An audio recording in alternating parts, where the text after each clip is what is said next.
from a dirt mound. Only thing that was sticking up was one of the pyramids, and it was just a little bit. But they unearthed all of that and discovered these things. Somebody covered that up, and whoever did it, they had the capability to exhibit faster than light travel. They outrank you on the evolutionary scale. You pale in comparison. And when these beings beseech the beings on the surface of this planet, they refer to them as what you're referring to now as God or gods, plural. But they don't function on the same minuscule timeline that we had to conform to. They move faster than light travel. So if they moving that fast, they ain't got time to just sit there and watch things develop on a planet. They come and see things and keep it moving. And they spin the block however many years the time restraints that they have to conform to operate under. Not the one that you have to allocate yourself to. And that's what needs to be understood within the context of what people are being edified by as far as his story is concerned. Because my story is it's a lot more long-winded than yours, right? The timeline is got a few more commas on it than yours do. And you did your best to cover that shit up. The same way that Enki and Enlil covered up their cities. They had to cover up their cities before Anu returned back to Earth. Because Anu's people were not those people up in those areas. Those were the children of them. That's why they tell you that Nimrod's father name was Cush. It said his name was Cush. Cush is the empire found in Nubia, in Ethiopia. That's where the seat of the Cushite empire was. And that empire reigned for 300,000 years. They don't want you to know that because they wasn't around for that. They only tell you about the most recent, which I show you guys that in the Paruti paradigm. Go get that ebook. Go get that ebook. Because see, I see a lot of y'all on the TikTok. The debates is over as far as religion is concerned. You know what I mean? My Supreme Grand Master teacher took care of that. So, I remember when Sonetta first came out with the YouTube channel and it was debating Hebrews with Brother Polite. I'm like, nigga, why they still doing this? There ain't no more debates. They was regressing things, going back into debates. Like, man, the debates is over, man.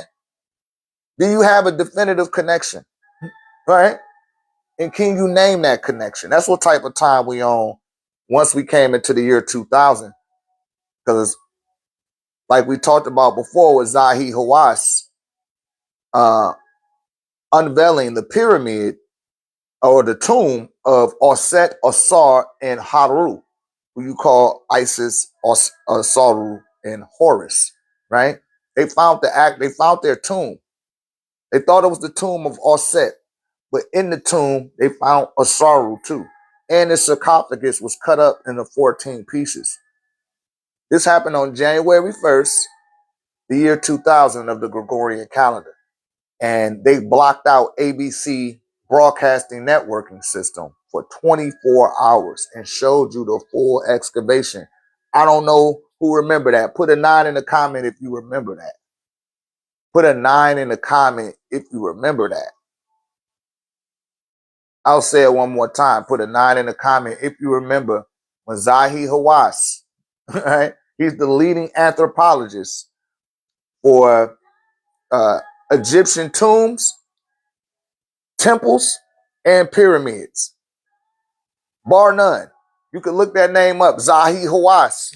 For y'all that don't go through my playlist, y'all need to go through the playlist. I got all this shit up in there. Zahi Hawass, right? The leading anthropologist. He said, oh my God, we found the real temple. And after they found it and uncovered it and put it on a little white sheet like they did and take them, curse themselves. They said it used to be a myth. And now it's not a myth no more. It actually happened. And it was bugged out. I ain't go to sleep to 6 o'clock that AM. We had came from the Nawapu Ball. That was 1999, right? Going into 2000. It was in Athens, Georgia. I remember it like yesterday. That's how I know I could remember that day so vividly, right? And what happened, when we got back from the ball, it was about 2 in the morning, a 3-hour ride to back to Atlanta. And I turned the TV on and, just checking the videos and shit. You know how we used to do back then, right? So my mom came into my room and was like, Baba, look at this on the TV. And I looked and it was ABC, but it had an Unc there. They took the ABC sign down and put an Unc there. That was the year 2000, you guys. That was the end of this particular illusionary station of the world that you think you're living in. That's why they they dropped the Matrix in 1999 too. Don't believe me? Go look it up. And it was like they said, hey, this is when man reached his plateau, right? The height of his creation. He felt most comfortable with the imperfections that occurred in the Matrix because he was so egotistically driven. You didn't have the discernment to know that he was in a program, right? That's no coincidence. That's when that world ended in 1999. Things went from that green tight, right? Remember I was telling y'all about the operating system? The operating system changed after that. It changed after that. Nobody used the floppy disk. The antennas got gone. They got rid of hard lines. Now everybody got a cell phone, right? They started getting rid of cassettes and record players. Tell me I'm lying. Tell me I'm lying. All of this happened at the turn of the century. And it's like, oh, it's the end of the world. But what they didn't tell you was the end of a type of world. And you wasn't paying attention to it. You was caught up in it. You're still caught up in it. A lot of y'all in the Matrix. And it's like, yo, this shit a Matrix. Now they about to take it to the next level. And that's what they doing with the NFT. And I didn't know why I was so compelled to binge through billions the last couple of weeks. And I just couldn't figure it out. And then the other night it hit me when they started talking about the Bitcoin and all that. How they shut down the power grid in New York because the dude was mining Bitcoin. It's an energy source. That's what they dealing with. That's what all that shit is. It's an energy source, energy currency, right? And it's one that they can't deny or validate. They just know that it's there. And enough people have already won on it for them to turn away from it, right? This is taking you into what they showed you in the Avengers. This is all the symmetrical. I told you, the Luciferians, in order to rule over you, they got to show it to you. They don't have to tell you. They just got to show you. Hey, this is what's happening. And you like, oh, that's entertainment. Oh, that's a movie. Oh, that can't really happen.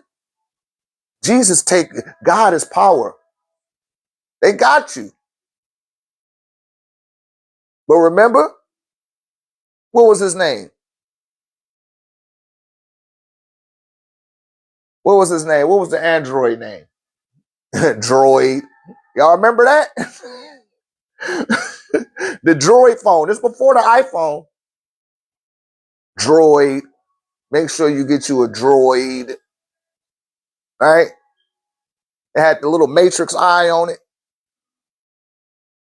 Y'all remember that? Android. What was the name of the android from Avengers? Ultron. That was his name, Ultron. He was just a piece of energy that was in the energy cube. They called it Tesseract, which I told y'all, that's a fourth dimensional energy, right? It didn't register on the light spectrum, but they generated a light that could appear on the light spectrum, and that was the Bitcoin. It's like a light bluish light. It's like a light bluish light, y'all. I'm telling you, if you got that surge in energy, then you can keep an operating system running perpetually. That's what the D-Wave computer is doing.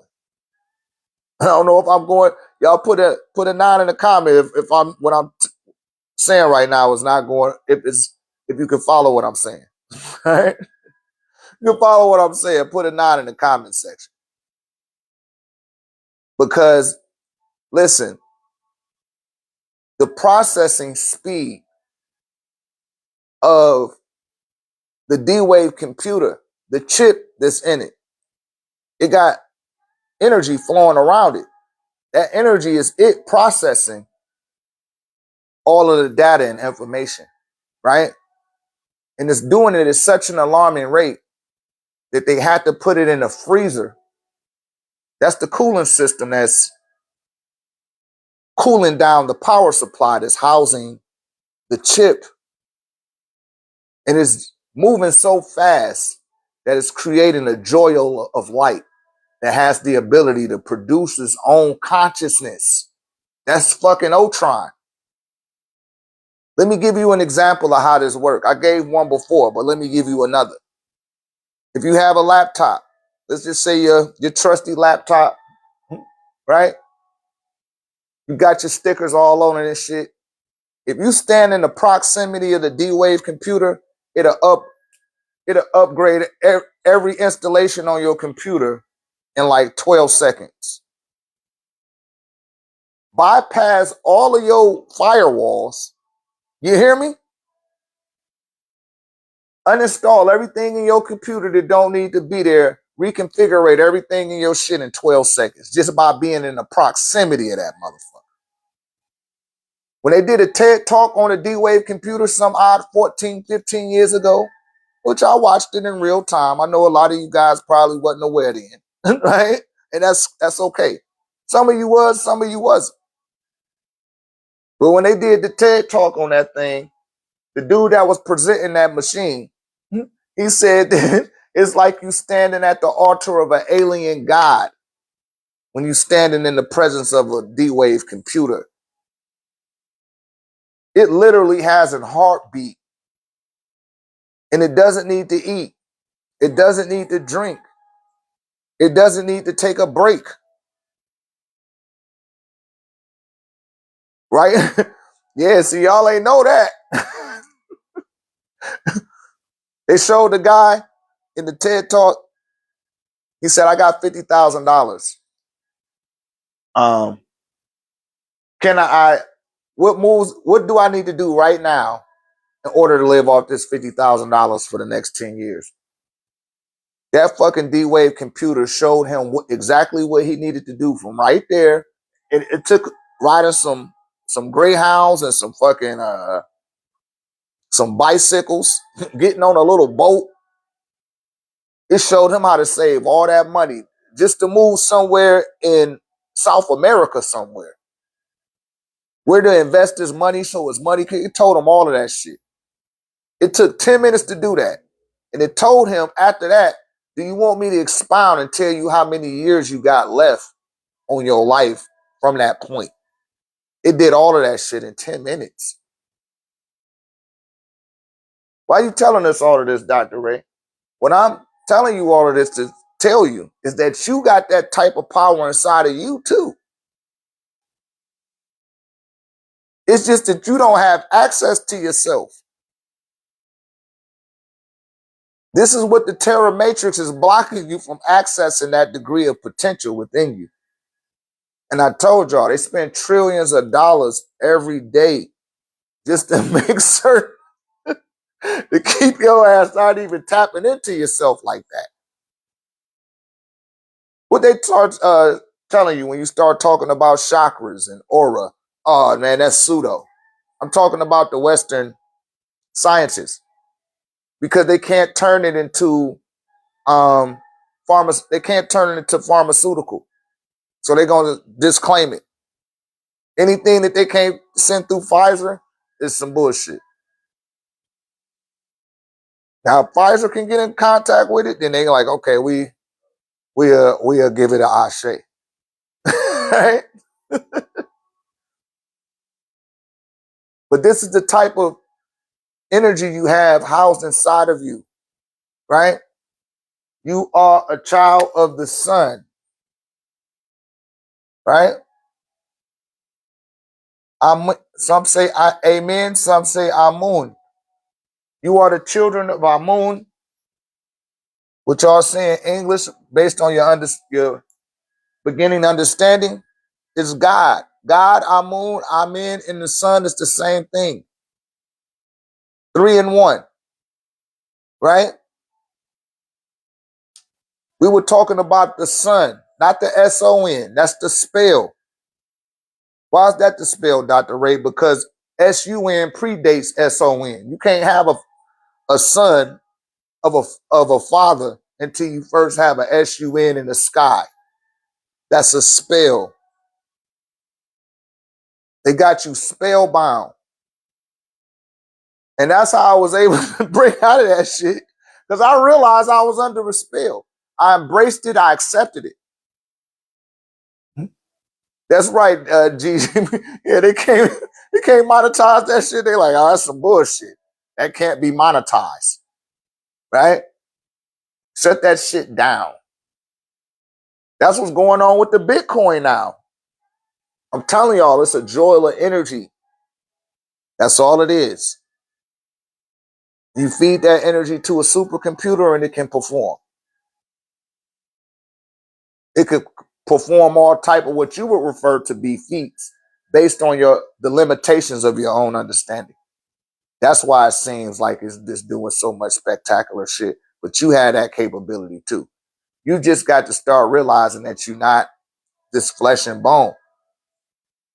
I give y'all put a 9 in the comment when y'all in the comment section when y'all take a screenshot of that. I'm gonna take it down before I lose this next thought. You are not the body and you are not the mind. Stop letting them lie to your ass. It's like, oh man, you know, y'all got that? See, this how we be at the events. But it be a little bit more, even more refined. Because I got the slide presentation. And I expound, lead a presentation up there and pull the whiteboard out and sidebar off of that. And you don't got nothing else going on except that. So when you just focus on one thing, it starts to expand and you begin to benefit from it, man. So there's 1/3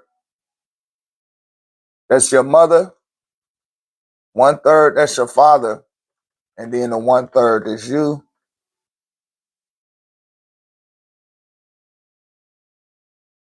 Right? So 2/3 of you is, let's just say, flesh and bone. And then there's 1/3 of you that's not flesh and bone, right? That is mental ether, right? Etheric light.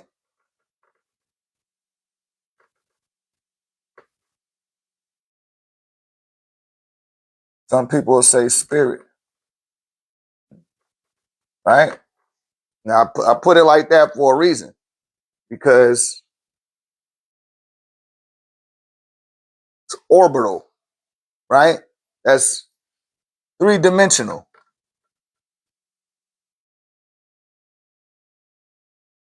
That's expanded around the nucleus. Y'all follow that? Put this way. That's expanded around that nucleus. This is a circle. That's 2-dimensional. Right? But you have to figure out a way to trap this 3rd-dimensional form. And what Masons talk about is the square and the circle. That's a two-dimensional form as well. Two-dimension, two-dimension, three-dimension.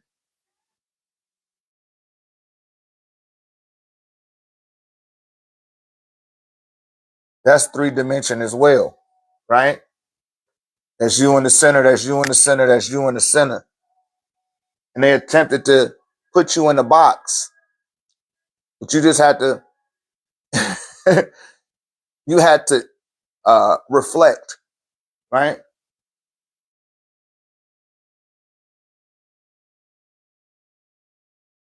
And that's fourth dimension. You call that a tesseract. See that?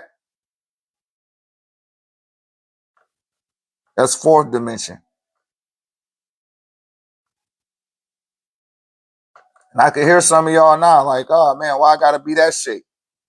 The reason why is because I'm gonna take this and show y'all this.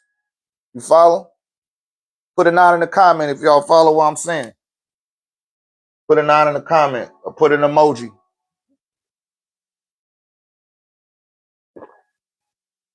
So it looked like this. Those 90-degree angles there. But then you got 90-degree angles inside of there, 90-degree angles inside of there.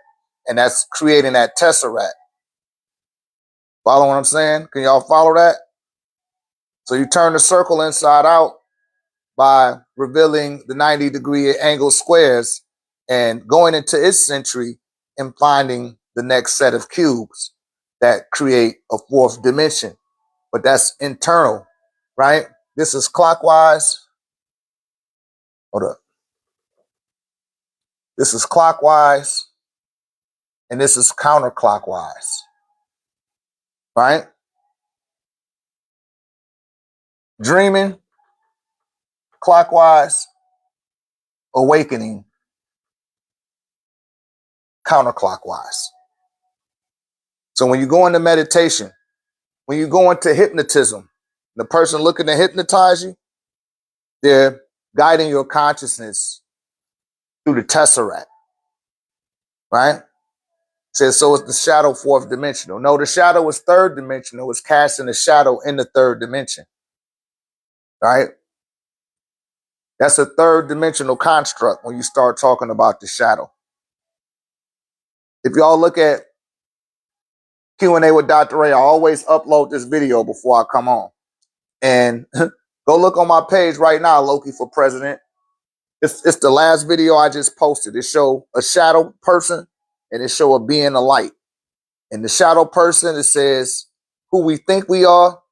And the shining person, it say who we really are, right? So it's the thinking self that generates the shadow. And the shadow is actually a physical body, right? Your body is the physical shadow because that's what's casting the shadow, is who you are physically. And 2/3 of the flesh and bone, you got that from your mother and father. But it's 1/3 of you that's not flesh and bone. That's you. That's the nukta, the center, right? The inner being that's residing inside of that sperm cell when you come out your daddy, figuratively and literally, right? Come out of dada. You steal that little nukta inside of that spear, right?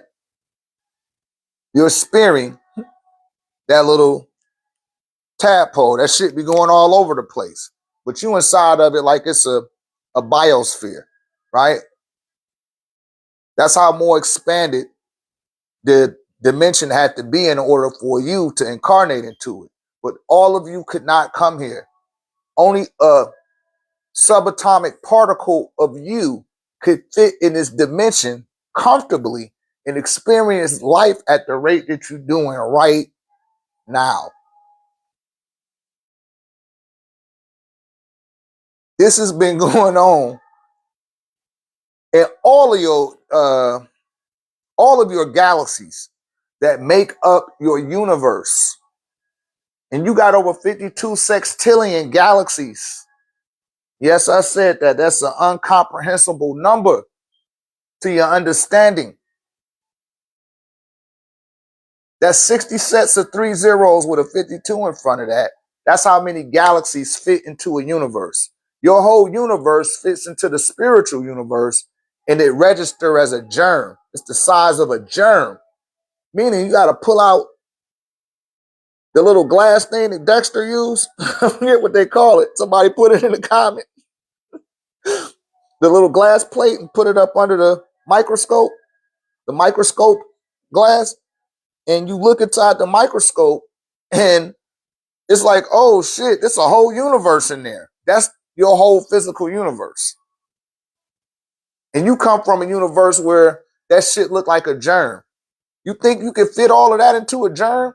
No, only a little particle of you could come here going to that germ, right? And it has to be so tiny that it doesn't throw off everything in that existence. So all of you could not incarnate here. You resubmerge with that aspect of yourself sometimes when you go to sleep. You open up that back door into your consciousness and reemerge with yourself. Yes, please. Go ahead, Loki for president. This Q&A with Dr. Ray, beloved. Anybody got questions, put them in the comment section. Please be respectable. My moderator will mute you or, ban your account for being here. But go ahead, ask your, say my request. Now you can ask your question from there, loved one. Ask your question from that space.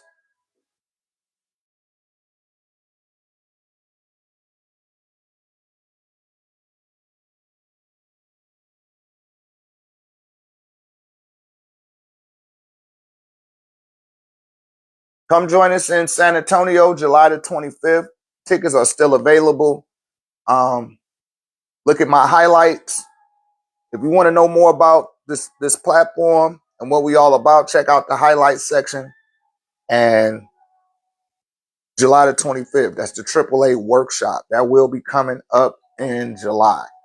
Right? Come learn how to put together your altar, how to effectively lead your offerings, and all the stuff I'll show you is going to accelerate you along your path, wherever you at with it, right? It's going to take you to the next step. Give you some structure. A lot of people don't have no structure. They don't have no system. I, I at least could give people that. Show them how to apply themselves on a daily basis. That's how so many people that are students said, what is our connection to the Sirius and Orion star constellation? Our relation, yes. Yeah, we covered this a few times. Man, I hope that ain't you, Spazzo. Just trying to ask questions. Is that you, Spazzo? I hope not.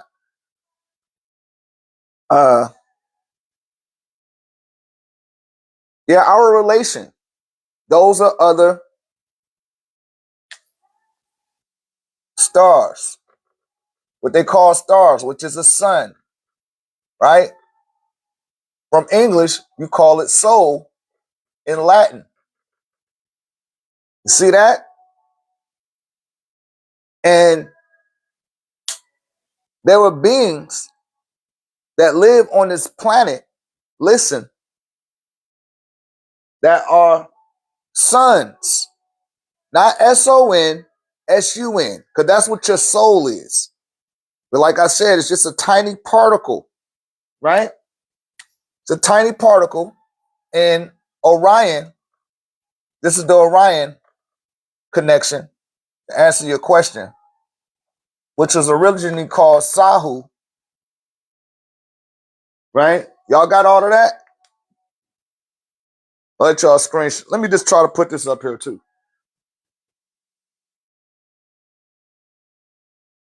All right. When you look in your Bible or your Bible, you say heaven, which came from haven, Latin, into the Greek, they say Orinos. They don't say heaven. They don't say haven. They say Orinos. So when you take the word Orinos and you translate it back into English, not the word heaven, the word Orinos. When you transliterate Orinos back into English, because the word heaven is already in English.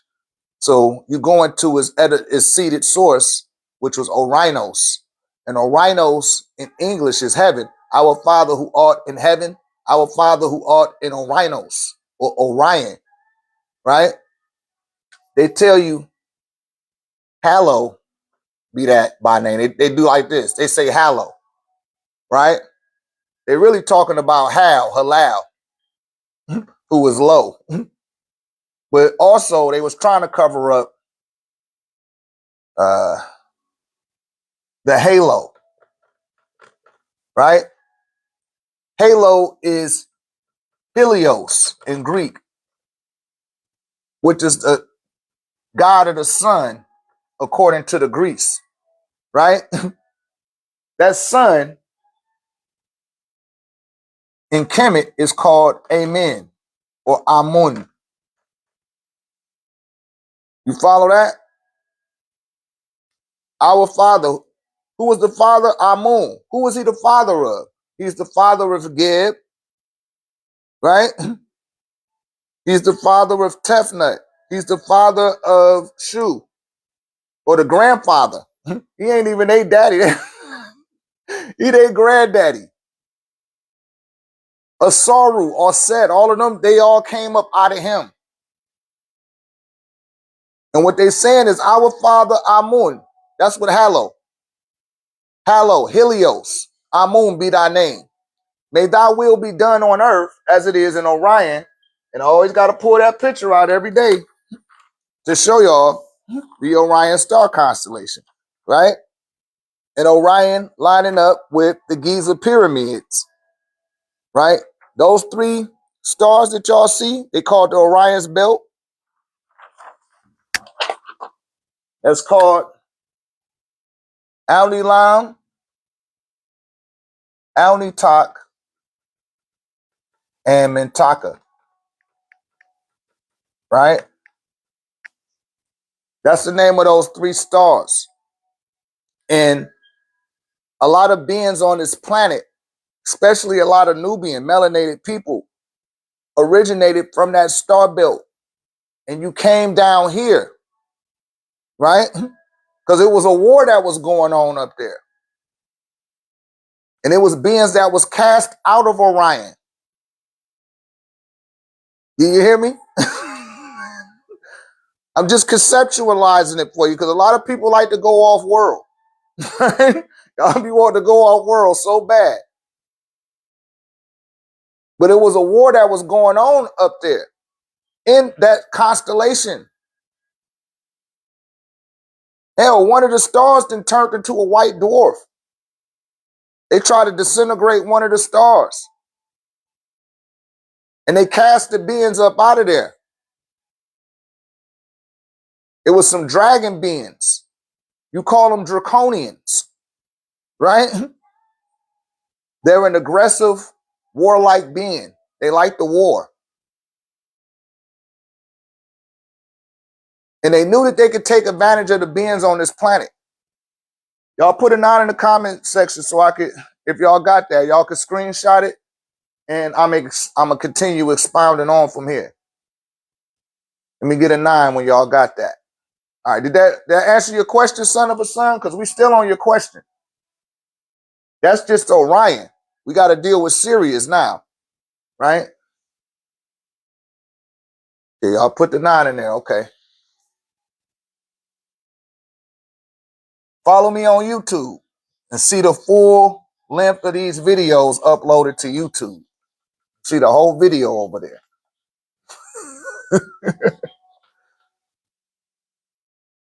Think I'm at like 430 uploads on YouTube. Next, we're talking about Sirius, right? Sirius is called the dog star. It belongs to Canis Major. That's another star constellation in your sky, right? They're telling you about the sky. These are beings that are studying the stars. But y'all got to remember, because I showed y'all about the Amorites and how they didn't get educated until a certain time. Listen, for those that's been here, that's been walking this, y'all been in here the whole life. Y'all gonna, them the people that's gonna grasp what I'm saying here.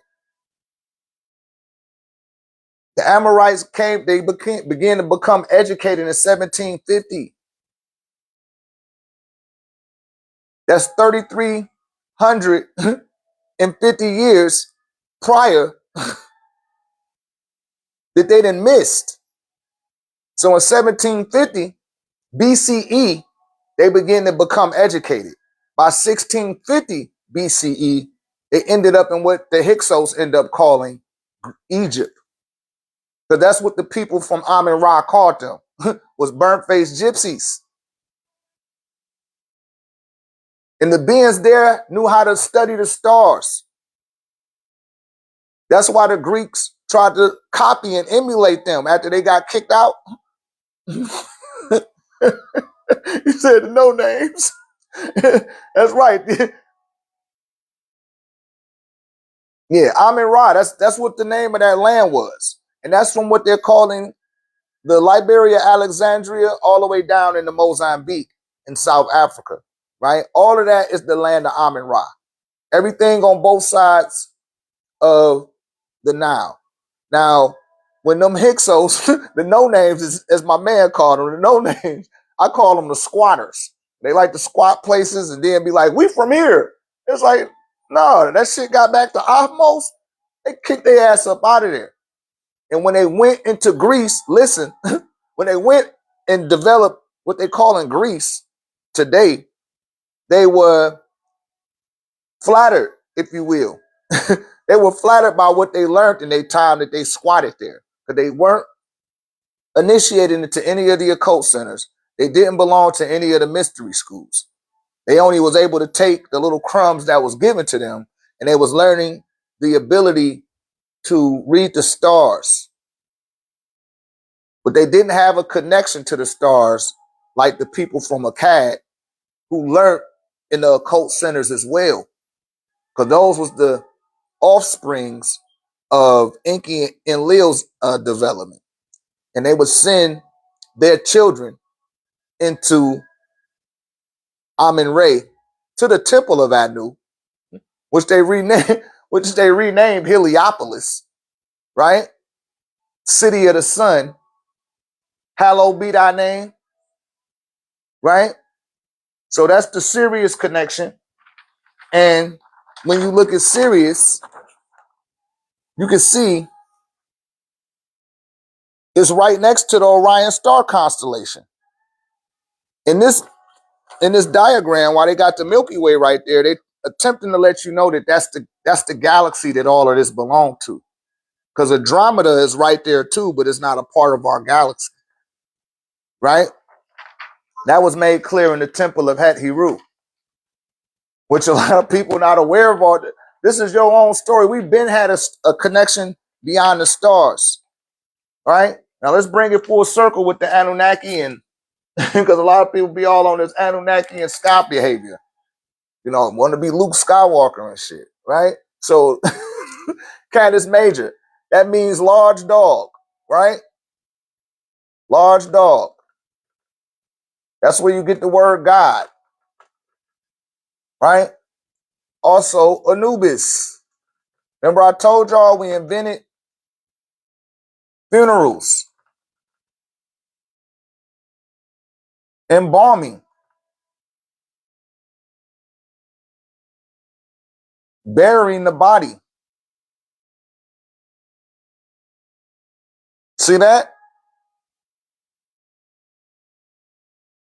The afterlife. Dream realm. All of this was made, all of these concepts come out the Happy Nile Valley. And at one time, they did in Orion, they bought the earth what they did in Orion. The dragon people got jealous. I'm going to show y'all why they got jealous. Right? I'm going to break that down for you, why they got jealous of you. What happened was Nibiru was coming through the Canis Major, and it came across Sirius, which it's a tri-star system. The Sirius tri-star system. See that? Sirius tri-star system. It got Sirius A, Sirius B, and Sirius C. Now Nibiru, which is about the size of 3 Jupiters, right? That's pretty large on the seismic scale as far as our sun is concerned. But Nibiru came across Sirius B. Sirius B had a planet that orbited called Iduma. See that? What happened is Nibiru was so big that Sirius B got caught in the gravitational field of Nibiru. Let's just call this Nibiru. And we're going to call this Sirius B. Right? Call that Sirius B, and that's Nibiru. Nibiru got too close. It started to pull all of the protons out of that sun. And when you pull all the protons out of a sun, it starts to turn into a white dwarf. First, it turned into a red dwarf, and now it was about to turn into a white dwarf, which would cause it to collapse on itself and cause an event horizon. Anu, who was manning the craft at that time, according to the Holy Tablets, chapter 3, El Mustawathia, right? Look up the part where it's talking about the dog stars, right in there. Iduma, that planet, was a part of Sirius B. They seen that it was beings that was on that little planet. It was 3 classifications of beings. These were the beings that lived on Iduma. It was the Nomos, the Shaggy, and a group called the Mercarbians. Right? You know them to be grays, right? But they all lived in solidarity on the planet Iduma. Now their planet been destroyed by Nibiru. Some of the Nomos was pissed about that shit, even though they got saved. Their planet had been destroyed. So they had a little bit of animosity for the beings on Nibiru. But they said, look, man, we sorry for that. Listen, I have a planet where I've seated beings at. And you could be their caretaker and you could thrive there and they could learn from you. I could give you that and move you to another station if you want to, if you don't like this planet. And these were a group of what we call the Anunnaki, right? And I've spelled that with a Q, right? Because you got different forms of Anunnaki. You got the Anunnaki. When you see it spelled all these different ways, it's for a minute. It's for a reason. It's not for no reason at all. It's a reason why they spelled these different ways like that. You got the Anunnaki. Let me see. Let me look at my notes here.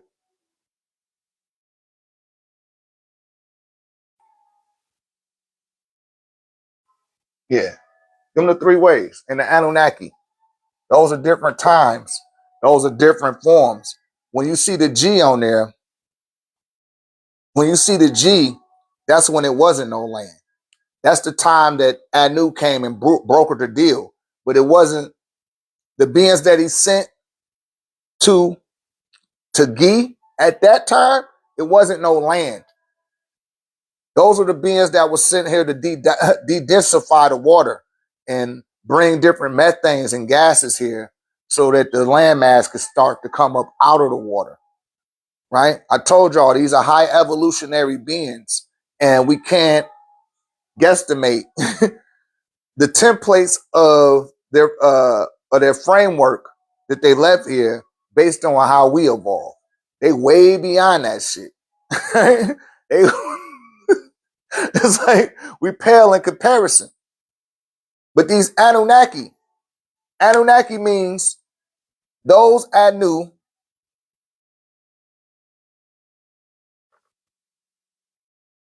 sent to Ki.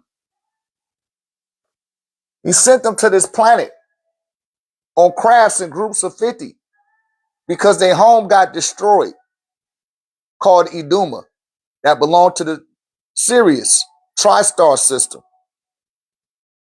right? And so, hold on, let me finish breaking this question down. We'll get to the meteorite stone from the Anunnaki. You're going to have to be a little bit more definitive, but let me finish this thought up right quick. We'll get to it.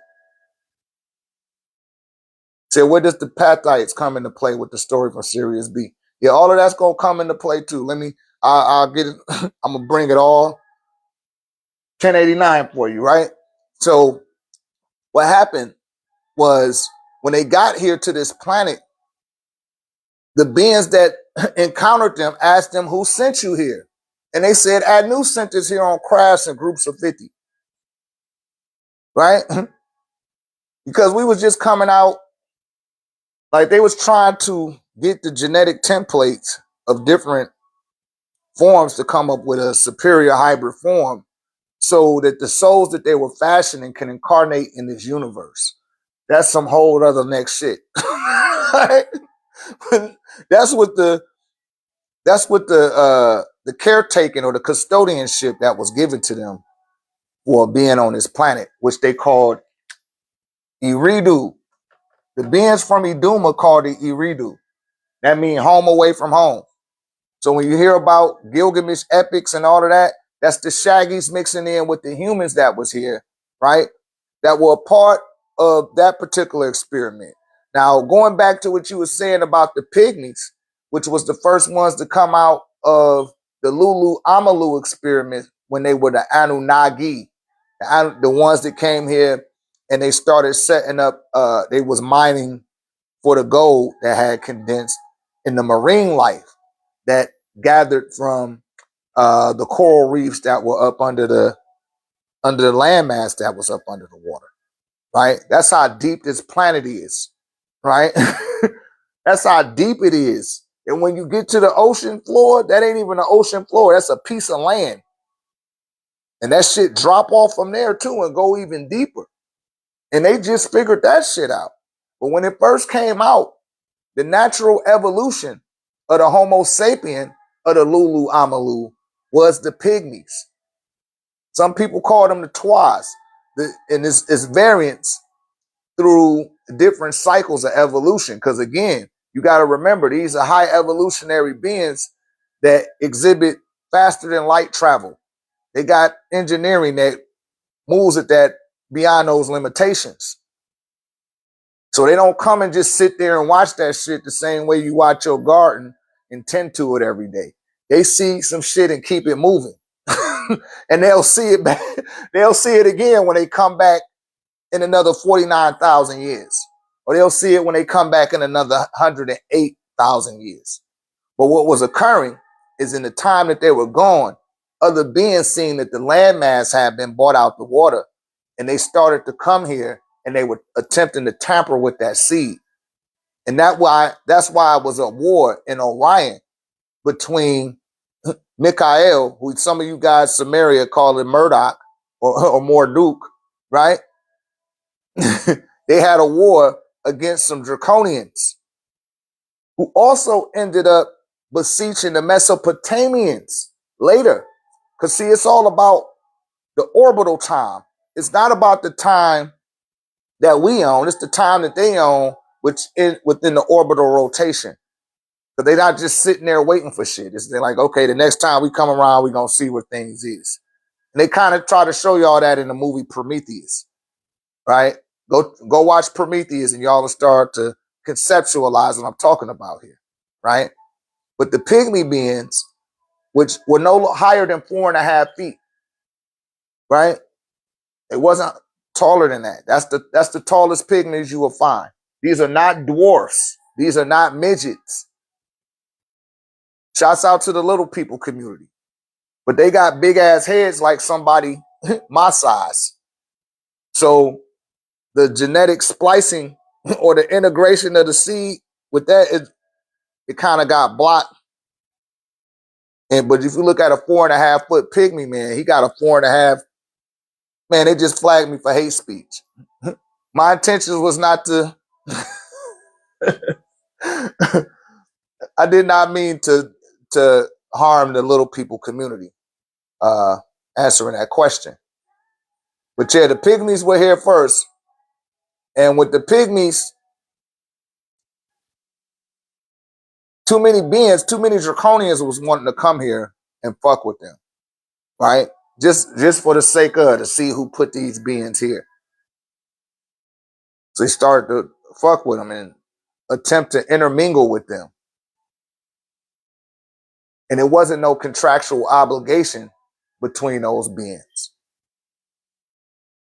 So they wanted to corrupt those minds. And that's what the conflict was over in Orion. That's what they're telling you about in your Bible in Revelations, chapter 12, verse 7. Right? I couldn't see all y'all questions because my man Ricky going berserk on the like. Shouts out to Rick. I don't know if I answered your questions about what was the role. Yeah, I see. I supposed to say little people. Yeah. Thank you, Lionel Pitts, as well. Yeah, I don't let people up on the platform because I don't like all that back and forth. I re-upload this stuff. This is gonna get back uploaded. Y'all can put your questions in the comment section, and we'll take it from there. But I hope that answers your question about the beings from the Anunnaki, the beings from Sirius, because these were the beings that came from Sirius. And the reason why I always bring that story up when it comes to the Anunnaki, because it's quite verifiable to put in front of you genetically and within the timeline of your own physiology. Meaning, you got your hair from the Shaggy. You call him Bigfoot, the Wendigo. Some people say Yeti, right? Saskatchewan, right? That's the Shaggy. The Nomos is reptilians, or they're sea creatures. So who came here first, the Neteru or the Anunnaki? The Neteru cover the omniversal grid. They start existing on the 14th dimension. They don't even exist down this far. But they have the capability to pervade the existence of the universe. They can move through it, right? When you say Anunnaki, that's a response to someone asking you a question. And that's what they was doing to the beings that they beseeched. They said, Anu sent us here, right? And that's what, listen, the Sumerians was able to write once their genetics got sped up. Now the Ta'ites, who the brother was referring to as the Pygmies, they had a psychic connection to Anu. They didn't have to use words. The original Twa people, or the Ta, right? The Tawa people, they were psychics. They didn't use language. You see, they was advanced. They knew how to hide. They knew how to live through the meteorite showers. But they were engineered to do that. And the beings that came from Sirius, going back to the Son of the Sons question. The original Pygmies didn't have no hair. We had a little bit of hair. We didn't even really have no hair. We had more amphibious nature than we did mammalian. Didn't have no hair on your body. So the Shaggies came to mix in with the beings here. The Maccabeans mixed in. You could tell because 57 days into gestation, the child looks just like a gray. It got eyes, got big black ports for the eyes. You know, the pupil's not dilated, got a slit for a nose, It got a slit for ears, and the head is 4 times the size of the body at that stage. You follow? That's a gray. That's the Merkabian. Those are the beings that came from Sirius star system, primarily from Sirius B on the planet Iduma. Next, you got the Nomos. No, listen what I'm saying, Loki for president. You're incarnated in a shell that is a hybrid form that uses the reptilian. And all reptilians are not evil, right? All reptilians are not aggressive. Let me put it that way. Like a turtle or a frog, they belong to the same branch line that's connected to the trunk of the tree of the vertebrae. You know what I'm saying? So once you incarnate into the seed, into the seed, because you incarnate into, I took it down. You just a little micron dot inside of there. Only that much of you is needed in the physical universe. Says, so who are the Ogdoads? That's an excellent question. Y'all got all of that? Leave a 9 in the comment so we can get to the next question. Who are the Ogdoad? Leave a 9 in the comment section, beloved. If y'all, so I could erase this. Let me know when y'all screenshot it for those that's trying to screenshot. All right. All right. Y'all got it? All right, cool. I'm going to take it down. And the 8 Ogdoad, those are the original beings that come out the primordial waters, right? Those are your ancient of ancestors right there. It started in the water. That's Noon and Noonet, He and He Het, Kek and Kikek, Amun and Amunet. You see that? They represent the fish in the water. They represent the snake. Oh, I ain't put the other one. I ain't put Kek there. Forgot to put Kek in there. Kek and Kikek, they represent the frog. Amun and Amunet represent the seer and the seen. But it's unseen. It's hidden. It's hidden in that form. You follow what I'm saying? Because first you was a snake that go into an egg like a fish, and you came out like a frog. And the true nature, the sun, was hidden inside that frog in the water. And these were the 8 Ogdoad. And the 8 Ogdoad, which we say in Nuwapic, the Sejet. See that? That represents the key of life. That's Amun, Nun, Kek, and Kikek. Excuse me, and He. See the word Ankh out of that? This is your science. They don't want y'all. This is your shit, right? I'm giving y'all the keys. Then you got Amunet, Nunet, Kikek, and He Het, right? So you got the masculine and the feminine. That's the vaginal and the phallus. When you bring them together, they give you life. And it's showing you the genetical pattern through the 8 Ogdoad. And then the 9 Enad. The 9 Enad are on the other side of Amunet, who isn't hidden but mysterious.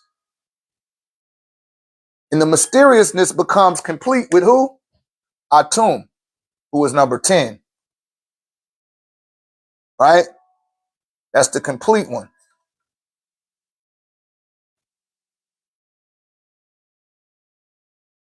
But now that it's complete, you want to see it. So you got to go into Shu, which is 11, right?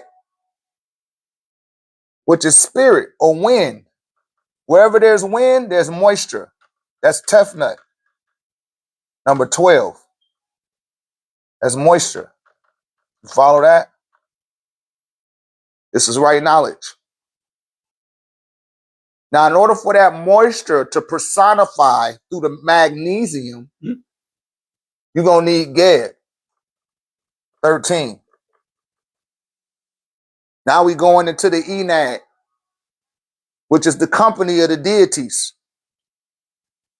You follow? You follow that?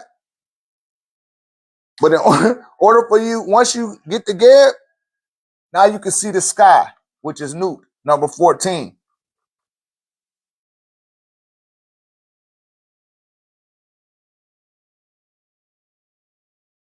This set the ground for the first mortal family, which came out of Osset, number 15.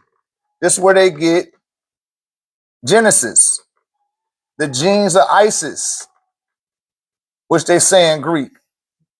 They didn't want to say Osset, right? And when you see the AU, AU is the symbol of gold.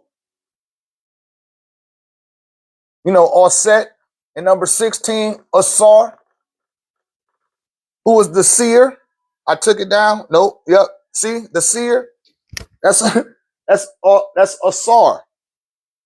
That's his attribute. So in order for you to become the seer, you see the AU.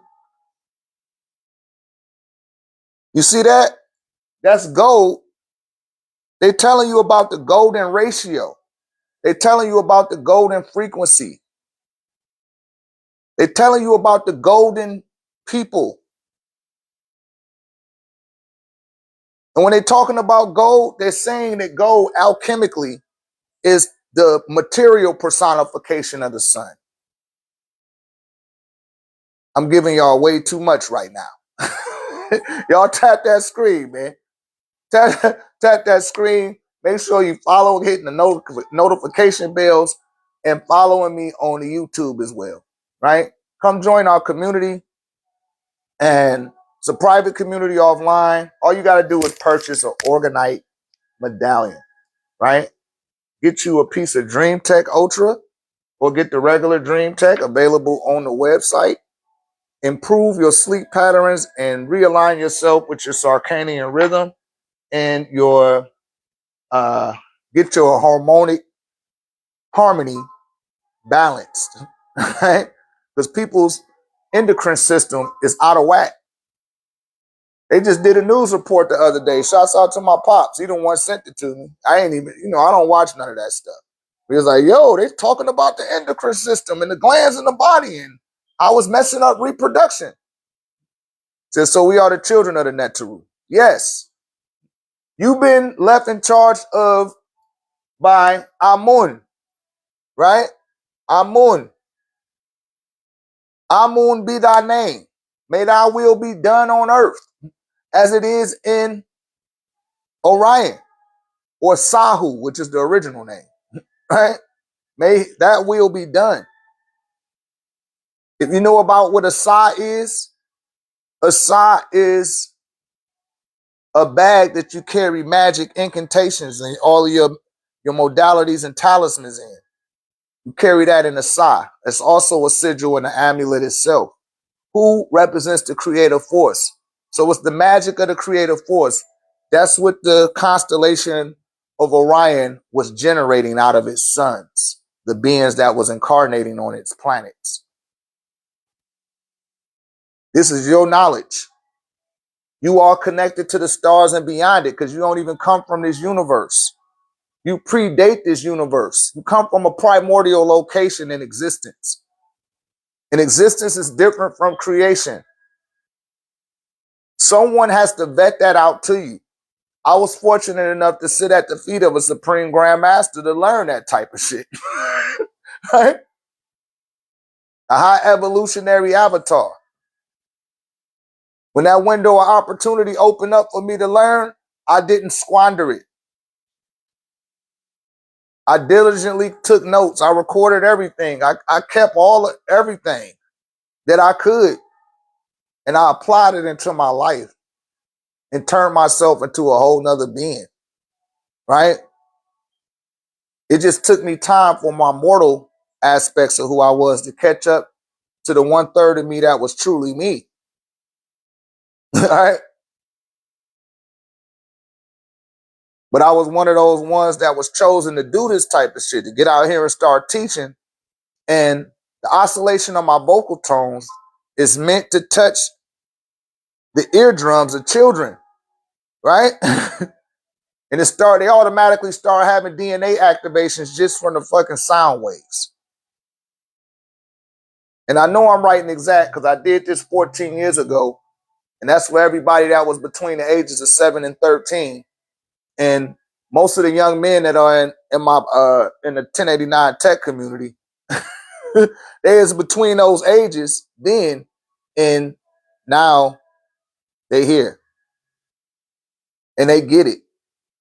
And they applying themselves. And they evolving on a spiritual level because we spiritual beings, man. You can't really put a price on that. It's all about time. The price is the time and the windows of opportunity when they present themselves. You're like, man, I could do that again next year, right? I could do that another time. I don't need to do that right now. And then that window of opportunity will come and you miss it. And you're like, oh shit, I said I was going to do something, came up. It was like, no, wasn't nothing up. That stuff came to you when it came to you. You're supposed to jump on it when it come there. Or you won't get it. I know a whole bunch of people say, oh man, I wanted to go there so bad. I wanted to go to that land. Like, why you ain't go? Man, I was bullshitting. I thought I had time. I thought it was going to be there forever. Then it's gone. And I got to tell people about my garage and tell them about the experiences that I had on it. I used to have a lot of women in tears. They'd be like, damn. And it was tears. Can you close that door? It was tears that when they seen that they missed that window of opportunity. So when those windows of opportunity, whatever it may be, you guys, remove your fear. Stop fearing failure. Because you can't succeed until you fail. Right? So embellish and embrace it. And look forward to it. You're going to get it wrong sometimes. You ain't going to get it right all the time. And that's okay. There's always somebody there to show you that, hey, it's okay. You don't got to be right all the damn time. Hey, you still learning. You still in development. We all are. Right? And that's what that was. But now has become the time where they have ran out of time. And they keep attempting to get you guys ready for the end of the world when the end of that world already ended. And a lot of people are still trapped in that grimoire, right? They're not taking they're not taking their place within the galactical collective. That's what we got to do again, you guys. The beings on what you're referring to as Orion, they waiting for your ass to wake up so they can look from Orion and say, damn, there they go right there. Let me go down there, because there they go. They didn't align back up with themselves again. They got the pyramids up. They didn't woke up. Y'all notice for all my newer beer that was down there in Wahani. That's right. That's right, Tanu Amun. You know exactly what time it is. But y'all know the people on Wahani. How often did you see crafts? You used to see the crafts all the time because they was coming from Sirius. They was coming from Sahu, right? A lot of these different galactical uh, parties. And when I say galactical, I'm just speaking Milky Way. Anytime y'all hear me say galactical, I'm either talking about the Milky Way or the neighboring Andromeda, which currently Andromeda is being consumed by your galaxy. And it's beings that's here from Andromeda that don't like that. It ain't got nothing to do with you. It's like, damn, man, why we gotta be consumed by this galaxy? And certain star constellations, like the Sagittarius star constellation, it got a few stars that's orbiting, sharing orbital space with our sun. And during certain times of the day, if only for a minute or two, you begin to see 2 or 3 suns in your evening sky in the southwest direction.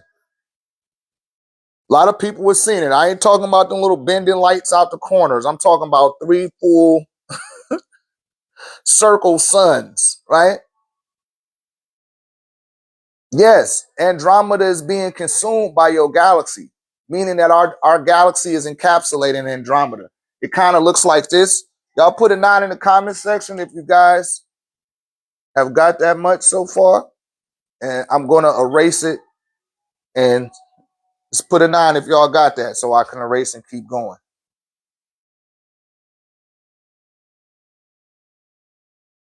All right.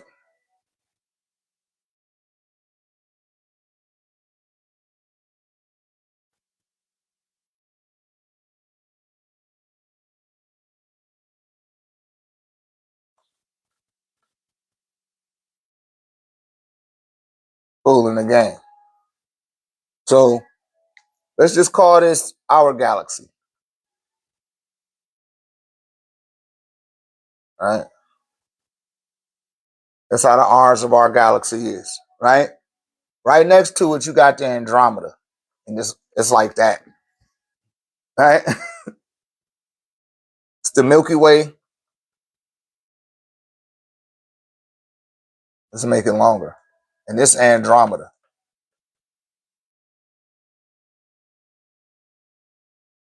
So a lot of the stars that's in this galaxy or part of this galaxy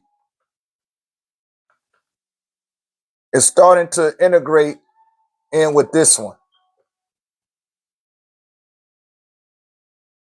So based on where we are within, I like to call them the nebula arms, the arms of the Milky Way's nebula, which are coming from its galactical center, right? Exactly. We expanding and that shit, it's about to consume they shit. So the beings are leaving their respective solar systems and star constellations to come here. And they're finding residency in your galaxy. And it's just certain ones that decided to come to your planet and blend in and mix right with you. Because something, we mixed in with it already. And see, that's not you. Listen, that's just the physical composition that you incarnated into. In the biological genetics of its Akashic, you've been plugged into it. Right? You said kind of like the movie You Live. Everybody that's over 4.5 feet tall, and your head ain't the size of a fifth of a kindergartner. You got some type of alien genetics in you. If you over 4.5 feet tall, right now they just had the NBA Finals, and they showed you guys Victor Wembanyama, who ain't the first 7'4", 7'5" person in the NBA, but they calling him the alien. Why they calling him an alien? Because that nigga is an alien. Anybody that tall, they got some extraterrestrial genetics on them, because on the seismic scale, your sun pales in comparison.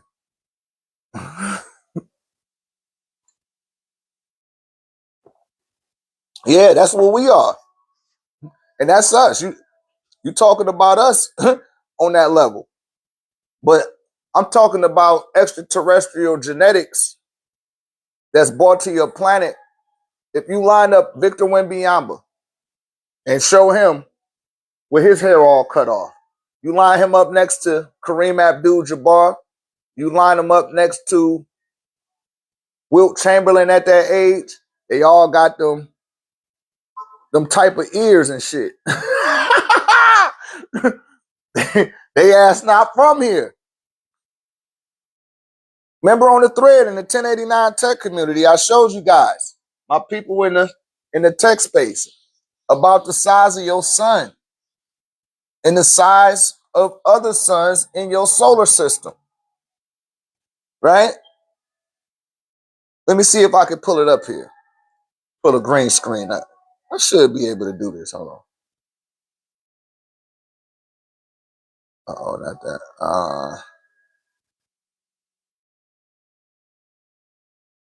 How do I make the green screen come up? I'll try to show you guys this. If it let me. You know, I'm not as savvy as I should be with this playbook, superfan, draw, and guess. Viewer wishes, AI wallpaper. Let me see if that's it. No, I ain't trying to do that. I can't pull it up right now, so I'll just show you guys like this. Go Antares.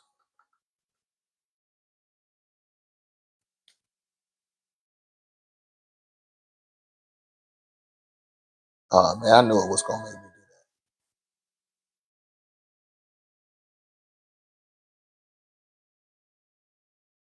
So you got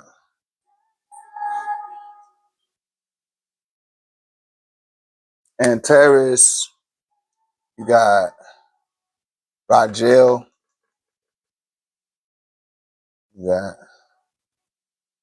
Sirius, you got our sun, right?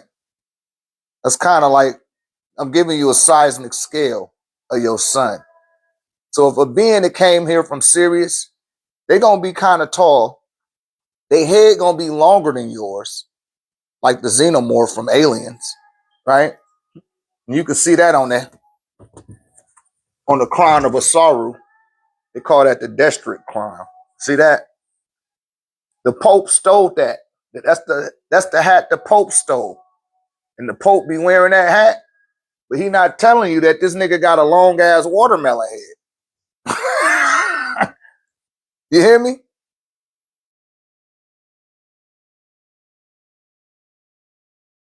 Yeah, it represent the fish. That going back to the 8 Aguad. But I'm saying that the size of that's because their heads is long. Look at the heads of Akhenaten. Because Akhenaten wears that same exact crown on his head. Same thing for Nefertiti. They got long heads. And they come from Rigel, which is a star in the Orion star constellation, right? Oh, that was another one, was Betelgeuse. Betelgeuse is kind of big too. That shit like this. Also called Beetlejuice, right? These stars are a lot bigger. So imagine the beings on the planet that's orbiting those particular stars. They're quite larger than you are. They tried to show y'all on Riddick. Y'all remember that? Or Pitch Black was the first movie. It was called Pitch Black with Ben Diesel. Y'all remember that movie? Okay. Well, during that particular movie, they dropped them off on the planet. And they had 3 suns on that planet. Y'all remember it was 3 suns in that star system. And they said that when it go dark, you better get the fuck on. It was like, why? It was like, oh, you don't want to see. It's just, we got to hurry up and find shelter before it get dark. Because you had these big ass moths. They had moths that was like the size of Wimbiamba. And they had more brain matter than the beings that they was hunting. How would you feel if the mosquito that you smack off your leg or you clap in front of your hands like it's nothing came from this particular star, from Antares? Said, what is the great supper of the Lord in Revelations 19? I don't know.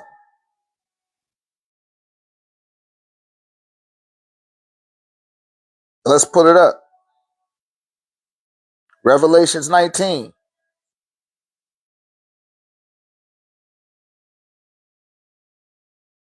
We're going to read it from verse 1. We go to the Bible Gateway. But I'm conceptualizing the giants that's on your planet and some of the places they may have come from when they came here. Because when the pygmies first mixed in with the Bens, the Dahavidians, that's when we started to have more hair on our head than the hair that we was getting from the Shaggies, because it was a different type of hybrid. All right, let's go here.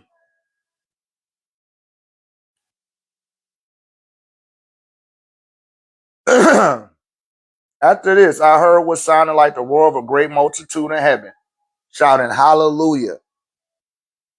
Salvation and glory and power belong to our God. I don't know where you wanted me. Okay, there you go. 1917. Right? You don't say it. I'm just going to say the whole chapter, right? And I saw an angel standing in the sun who cried in a loud voice to all the birds flying in midair. Notice it said all the birds that were flying in midair, come gather together for the great supper of God, so that you may eat the flesh of kings, generals, and the mighty of horses, and their riders, and the flesh of all people, free and slave, great and small. Then I saw the beast and the king of the earth and their armies gathered together to wage war against the rider on the horse and his army. But the beast was captured, and with it the false prophets who had performed the signs on his behalf. With these signs he had deluded those who had received the mark of the beast and worshipped his image. Now what it's telling you about here is he's seen an angel, right, standing mid-flight. Now, it's not definitive what type of angel that it said that it was. It just said that he saw an angel flying midair, right? Saying, come gather to the great supper of God. Now, what they're telling you about here, listen, I don't want to get flagged no more. The two of them are thrown alive into the fiery lake. These is the people was talking about in Revelations chapter 3, right? Satan and his angels. Jesus said they came out of a particular place. I don't want to say it so I don't get flagged. But it rhymes with the word blues and news. And they were telling people, come and eat the flesh of your kings. Come eat the... You hear me? That's what it was talking about. And it was gathering up all the people and saying, come rock with me. But before it could even gather up all the people, the head of the what's-the-name had already been captured. And it's like, nah, nigga, you go in the lake of fire too, motherfucker, for sitting up there gathering the people for this fucking great feast.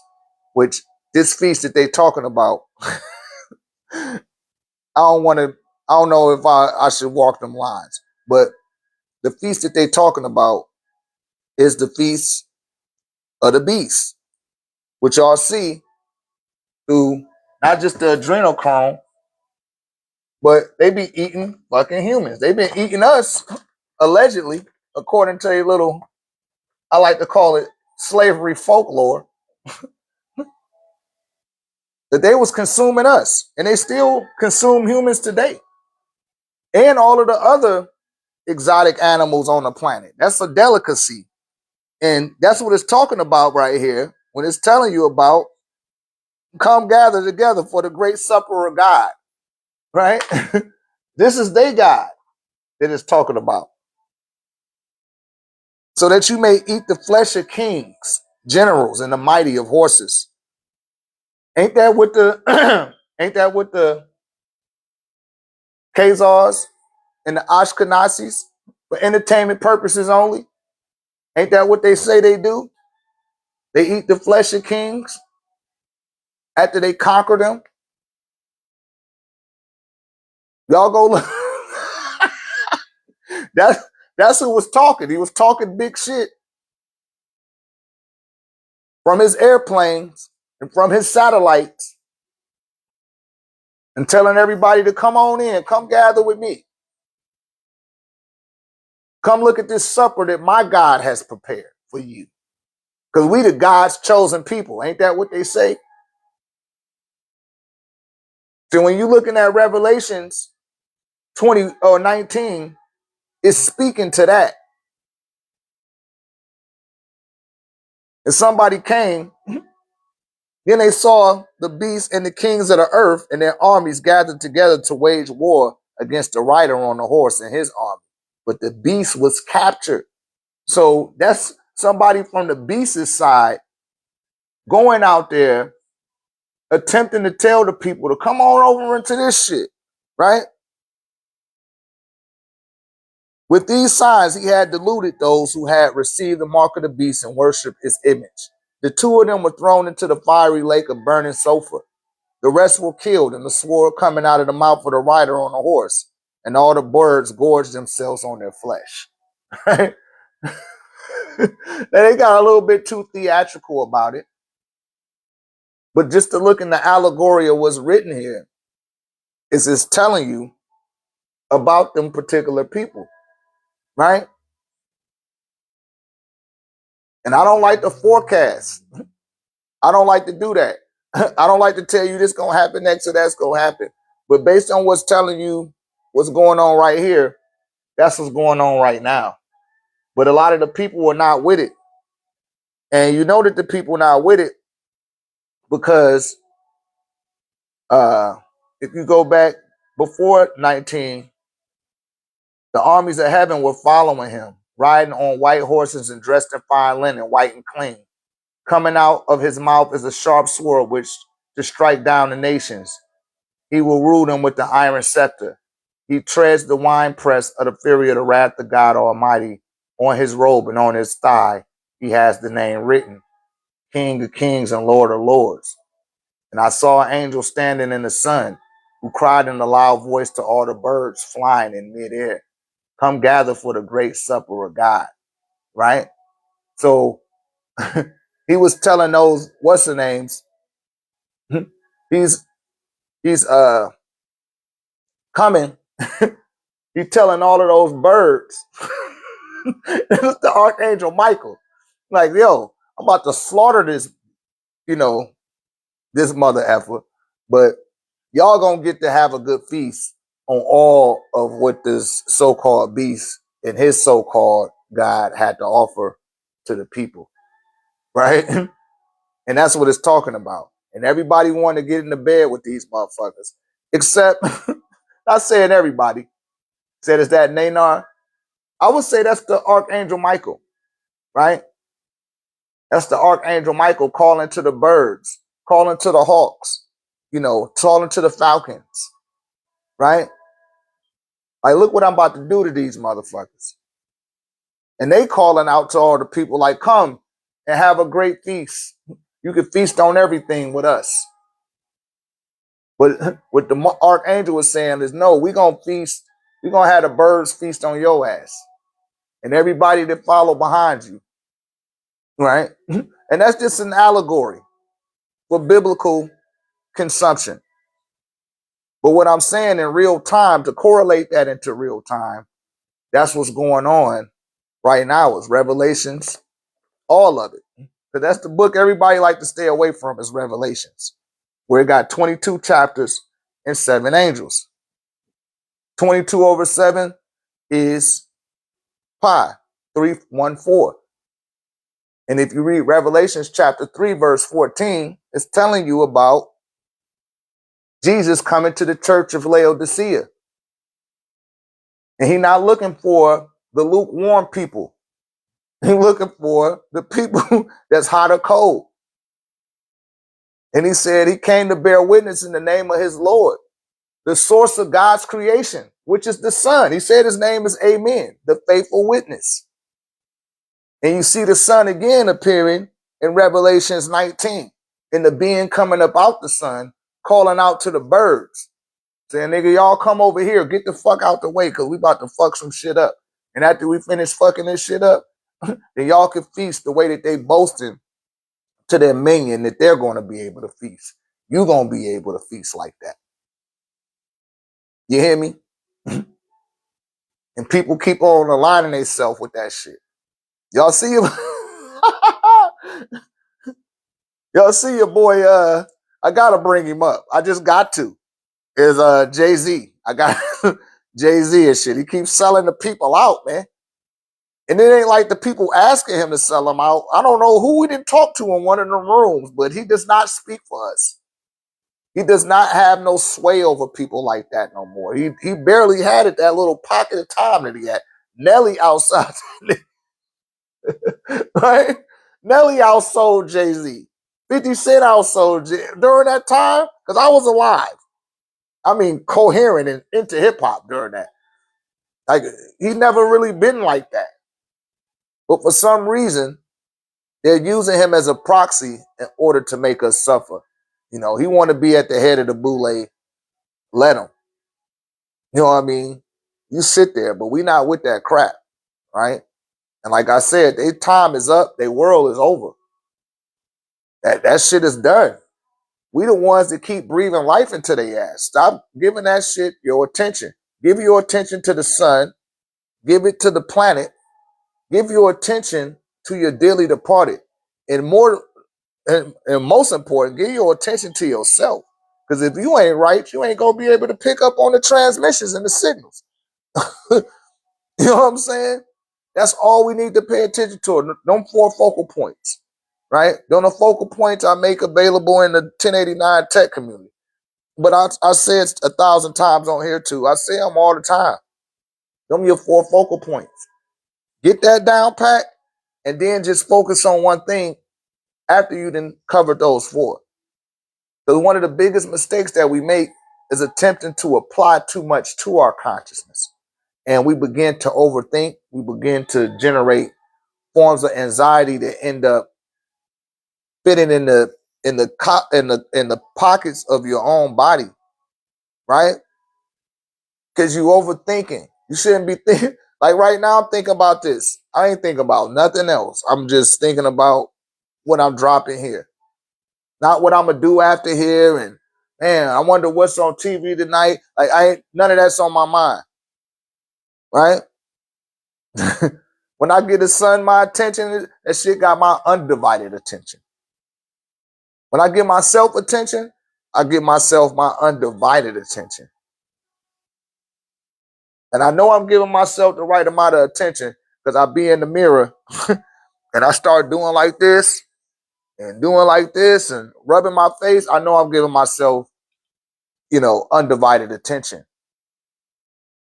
Meaning that I ain't trying to do something else while I'm doing that. No, I'm just doing that. And I'm taking my time. I'm rubbing my legs down. And, you know what I mean? That's paying yourself attention. Then I give my dearly departed that same unit of attention. Then I offer it to the planet as well. Right? So what is Nuwapic? Nuwapic is a language, right? It's the language of the Nuwapians or the Nuabia. When you say it with a P, that's the feminine way. If you say it with a B, that's the masculine way. I hope you ain't just in here just to be asking questions to see what I know. Let's see if you know this or that. Don't come in here playing them type of games. Because it's like, come on, man. If you know this shit, I'm gonna have to hold you accountable.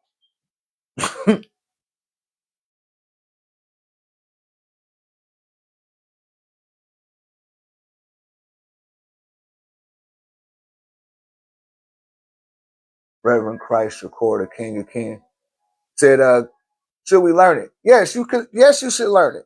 Learn it to the best of your ability, right? Learn it to the best of your ability. Find somebody to keep a rapport with. Speak it. If anything, start speaking it. You do that by reading the Gold Book. All right, let's get Moses, man. We're gonna have to get you to hold on, my man. Right? Go ahead and mute that being Moses. He tripping.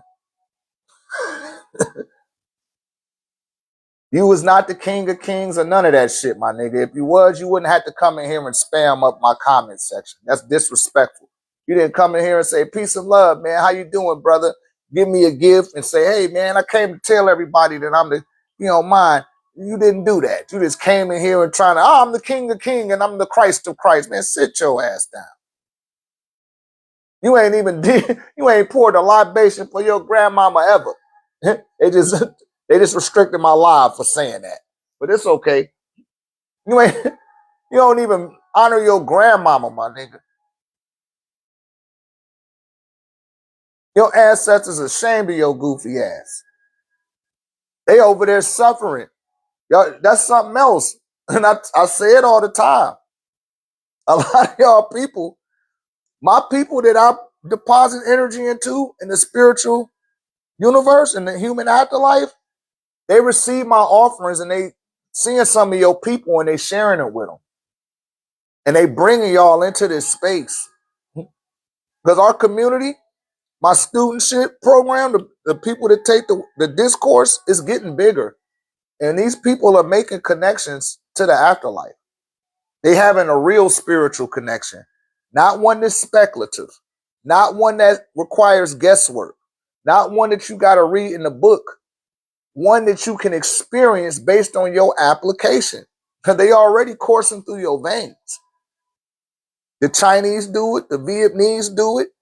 The Japanese, the Koreans, the people from Laos, the Hindis, the Punjabis, all of them got altars.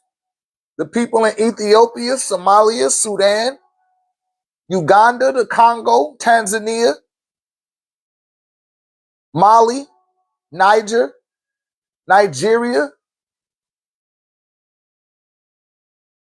Cameroon, they all do it.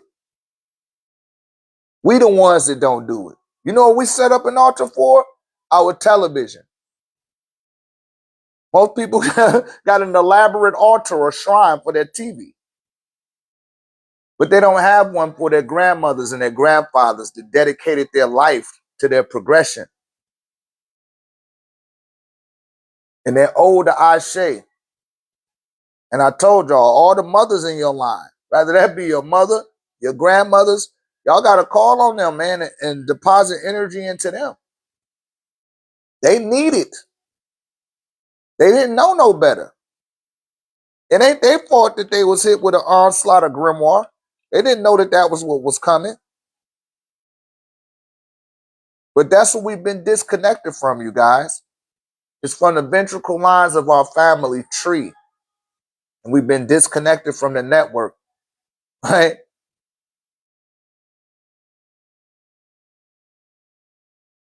That's right. So you need to be pouring a libation every day. If you don't know how to pour a libation, you need to be asking that question.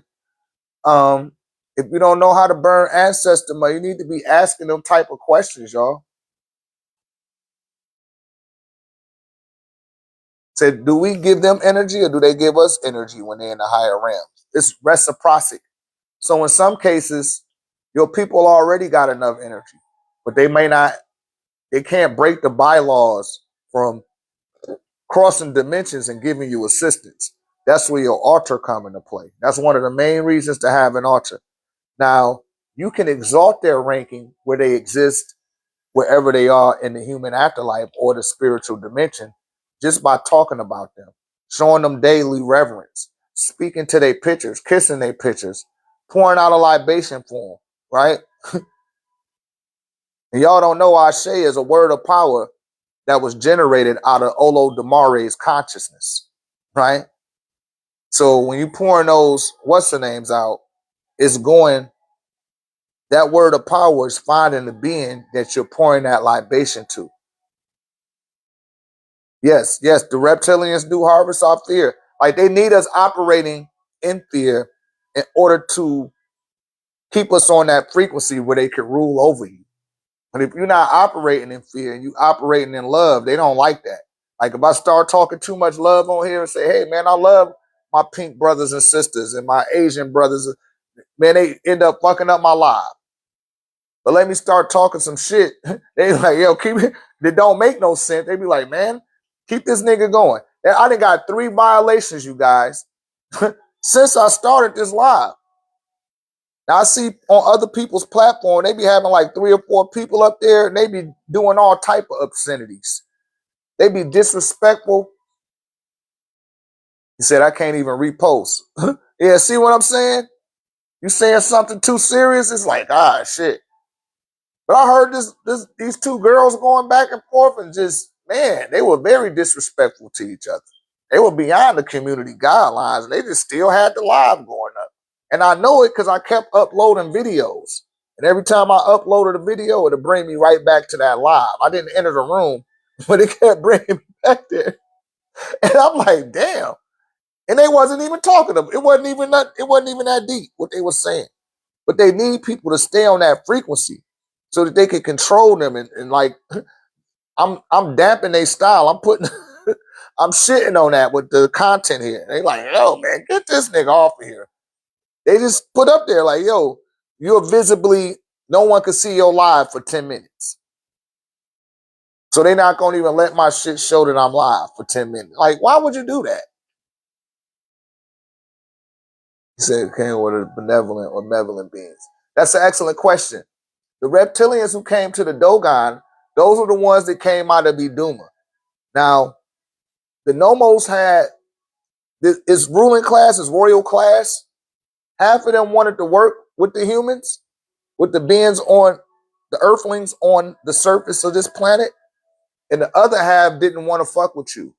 That was Amma, right? Amma and Urugu.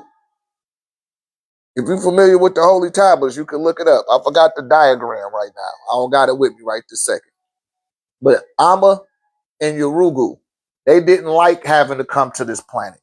They didn't like having to teach the beings here any damn thing. Now, the other Nomos, they didn't mind doing that. So they were split on that decision. And that happens a lot of times. You follow? You know how it is when Marcus bring Tabitha to the house, or Rebecca, a little white girl, bring her to the barbecue. He been blowing her back out the last 2 summers. Right? And now you gonna bring her to the family barbecue. Half the people at the barbecue gonna accept it, her belly sticking out, and the other half gonna castigate him in a negative light. That's how it was with the Nomos when they came here. They're like, man, I don't want to work with these motherfuckers. You want me to work with you? You got to give me your virgins. You hear me? That's what was going on. Because the women looked a lot better than the women on their planet. And now they bringing the women up to a certain standard. That's why they got them wearing these BBLs and all that stuff, so that you can entice extraterrestrials to come here and breed on this planet. These are the type of deals that the ruling class of your planet are brokering. Shouts out to AP. So what was the purpose of the Tower of Babel and why was it destroyed? Yeah, the purpose for the Tower of Babel was for Sargon I to get in touch with the overlords. Like, he didn't want to talk to Tammuz, because Tammuz was have deity and have, rich skin, if you will. He wasn't Anunnaki. Anunnaki is once you sent the key. So, but he was Sargon could see eye to eye with this nigga. It was like, no, I'm not listening to nothing you say. I'm talking to the chief executive. I'm talking to whoever holds the chief executive officer. And they like, I'm not going to let you. And that's what he was building that tower, the Babel, doorway to the source. But it's not definitive about what type of source it's talking about, right? So people say he was talking about the sources of all source. You don't know that. That wasn't, if that was the case, it would have been made abundantly clear. But it's not. So it leaves room to assume or to guess. You follow? And that's what that tower was built for. But when Tammuz came down, that's the being that babbled their tongues. You know what I mean? He was like, nigga, I'm gonna fuck up everybody's tongue. Because what Sargon I was able to do, he unified all the Canaanites, right? He started making them motherfuckers come out the cave and they was worshiping him. He was their God. He unified all the Mesopotamians. He unified all of the people that were outside of the land of Amun-Ra and had them all speaking one language and building ziggurats and these towers in a record time. You know what I'm saying? And they seen that this being was a threat to Tammuz because he was made of the same genetic material as him. And when he said that you need to respect what I'm telling you, he said, I ain't respecting shit. Me and you eye to eye. I'm talking to I need to get in touch with the source, not you. Right? And I'm going to make my own doorway to get to the source. And to negate him from doing that, he babbled all the people's tongue. And that go back to my original point. You might not have been in here because we covered this already. But that go back to my original point when I was bringing up about how do you know what's in the so-called Bible is true if everybody's tongue got babbled during Genesis 11. If everybody's tongue got babbled during Genesis 11, how you even got a New Testament? That's some bullshit. Right? That's some bullshit. And they don't want people to ask them type of questions. But I hope that answered your question, son of nature, son of a son.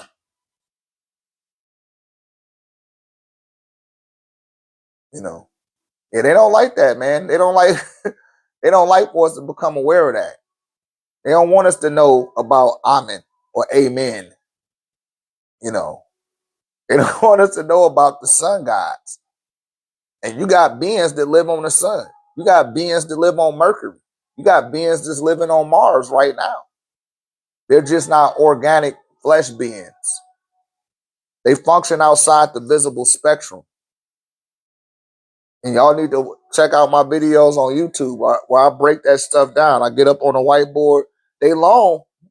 If you enjoy watching long form content, I break a lot of this stuff I done already expounded on 3 or 4 different ways. But I still will though. If y'all ask the questions, what language were they speaking before their language was? They were speaking Akkadian. And the script that they was using to write the language was called cuneiform. It was a wedge script, right? It had 100 letters in its alphabet. They built the first alphabetical system, according to modern man, right? Because all of the template of their understanding, their education came out of Akkad, which they didn't allow. They didn't get access to Akkad until 1750. Sargon I had already passed during that time, and they got the rule.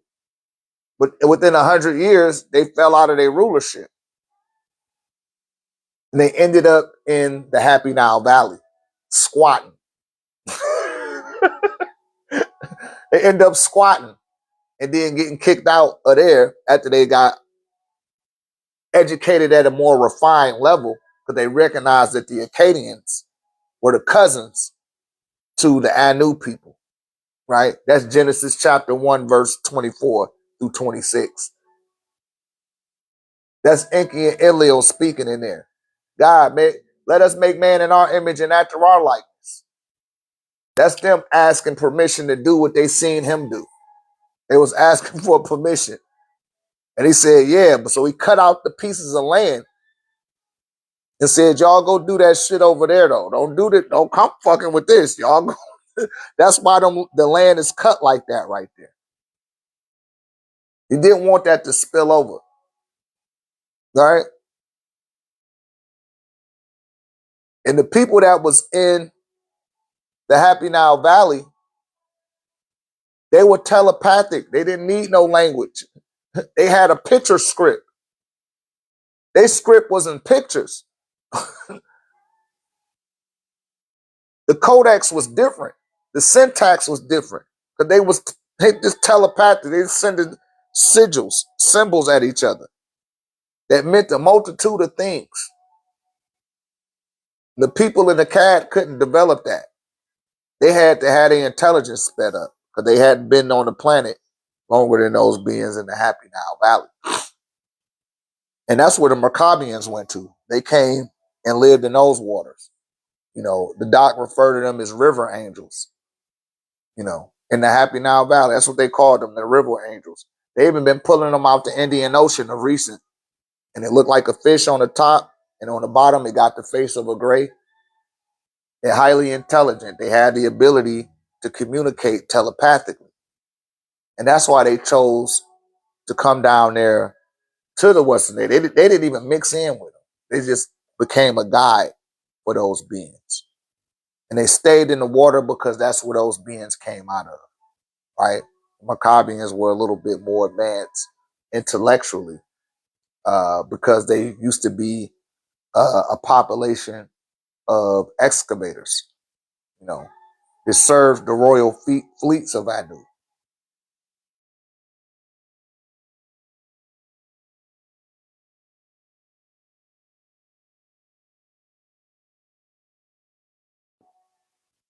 So when the reptilians came to us, they said they gave us the gift of speech.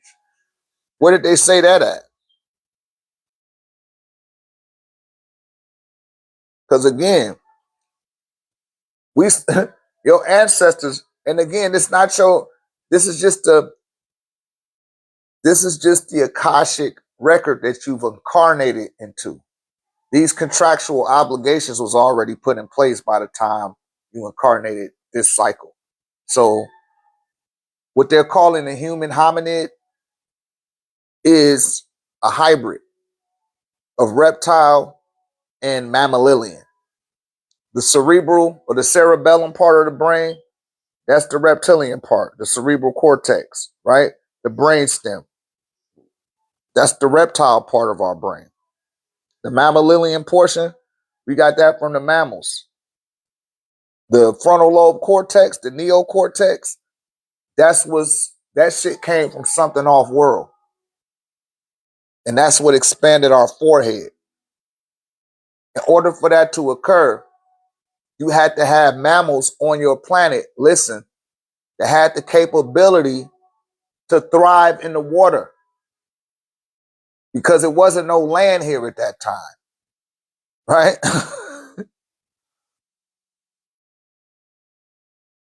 Speech.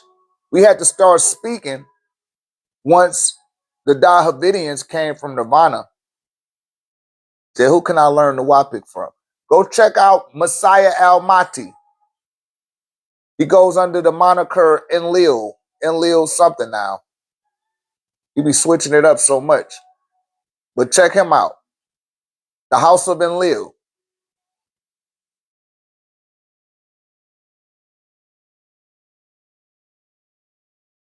Yeah, so these particular reptilians you referring to, that would be the Hindus. Because that's when we had to start using speech to communicate. We was telepathic before then. And once they mixed in with us, and it was brought to, the attention of the Agigi, right, which means those that hovered in the sky above this planet, they sent the distress signal to let the beings know that, something is mixing in with your seed. And this is how the Watusi group was formed, which are like 7-foot tall beings out of Ganawa. And that's when we began to bleed. Before then, you didn't even bleed. We began to rust from mixing in with these beings. And they was making us feel more dense. You became less magnesium based, and your planet required more oxygen. which was also being transported or smuggled to your planet for other life forms that couldn't live under the conditions of the aquatic nature of your planet, because they didn't broker any contracts with the governing parties on your planet. Yes, from magnesium to iron, right? Really, it's from magnesium to carbon. And what's that guy's name? Bobby Hemming. He tried to say, yeah, you really a carbon being, black, 6 electrons, 6 protons. Somebody else says 6 protons, 6 electrons, and 6 neutrons mean 9 ether. And I'd be like, man, where do these niggas be getting this stuff from? Like, man, they be tripping. But in order for us to be on a 9 ether, for a 9 ether being, we would be more magnesium based, right? We would be more in alignment with chlorophyll and vitamin K, right? And produce more potassium. We're plasmatically charged. Plasma is a form of ether. They call it plasma. You got like 3 different variants of plasma. So you got the plasma that's Imhotep, the plasma that's in your blood, and you got the photonic plasma from the sun, and then you got the cosmic plasma that came out of your galactical center, right? Those are different forms of ether that don't register as something, but they still exist. I've seen ectoplasmic beings more than a handful of times. I could just tell you that.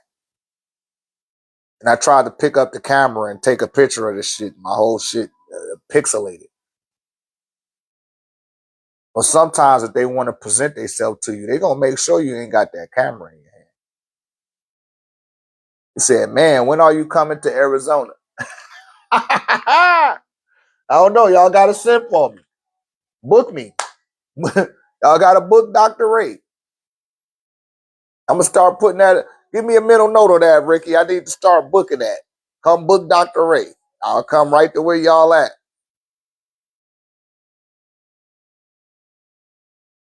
See you in person. Hit you with the staff.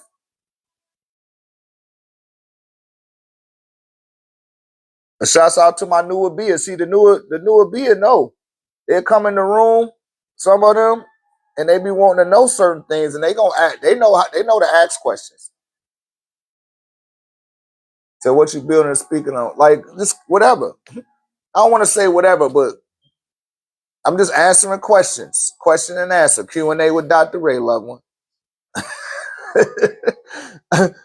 It ain't never no set topic on here. It just depends on what people that's beyond people's discernment.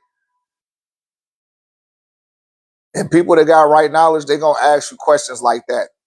Things that's beyond their grasp of discernment. Like the brother just asked me, like, yo, man, who can I learn the WAPIC from? Who gonna teach that? And I just told him where to go, right? But he had several other questions too. Right? And I know he's been studying. It showed me the level that he comprehended at based on the question that he asked. So some people will ask a question and they don't even have no right knowledge. And that's no slight at them. I'm just saying that will show up. I know, like, this person ain't got no right knowledge. And they don't even know how to ask the question correctly. But that's neither here nor there. Anybody got any more questions? We can pull the board back out.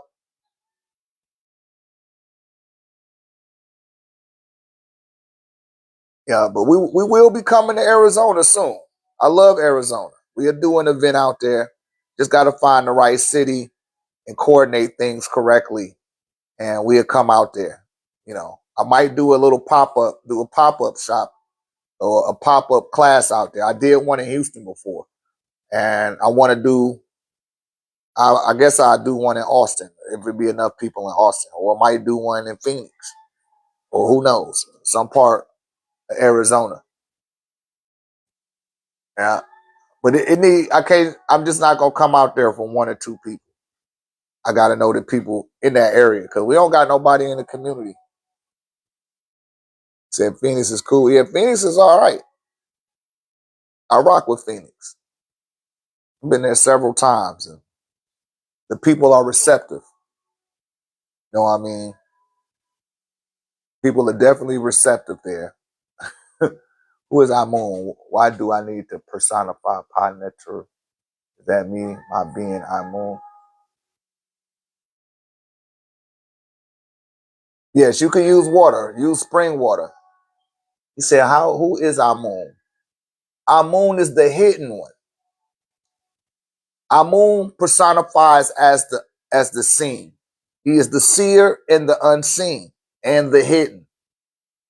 Right? That's from the 3 points of light and the fourth point of light. Right? You know the fourth point of light, L?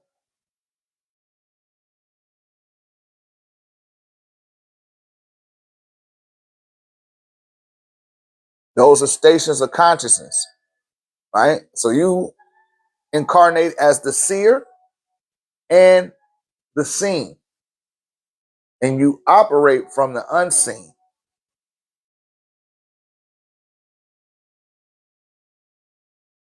Exactly. But you still operate on both sides. And then it's a side beyond that that's hidden behind, because you could still be hidden or you could be unseen. You could still be a seer and not be seen. You become hidden, the hidden one. So you just taking on both stations of consciousness. You do that when you wake up and when you go to sleep. What you doing when you go to sleep, nobody outside of you is able to see that. Not from the awakened state. Said it's the rising of the matriarchy real. Well, you know, those type of terminologies, matriarchy and patriarchy, those are colonial terms. Those belong to the Proto-Indo-Euro way of things. We always had balance. And that's what I was showing you guys. That's Maya, right?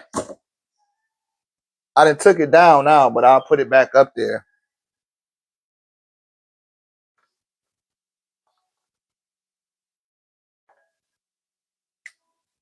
You got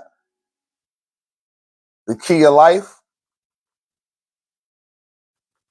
and the key of eternal life, right? That's through the Agduad. Amun, the hidden, Nun, Kek, and He, right? That's the masculine. That represents the shaft. Let me make it a little clear for you. That represents the shaft.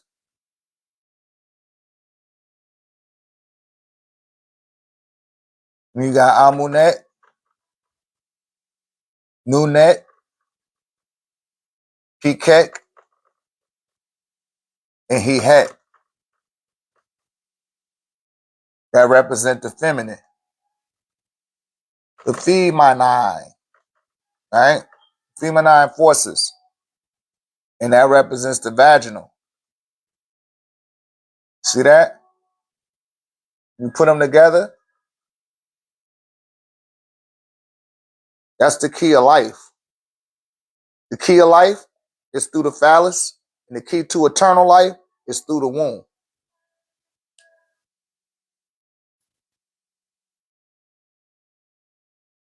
That's the 8 Ogdoad. It's the acronym of the word Ankh. This the type of stuff that had to get vetted out, you know, through Tahuti. Because we went over that for you guys that been there the other day. Go check out the Tahuti Rudy Thoth Day class. And I talk about the throat chakra and how Tahuti represents the throat.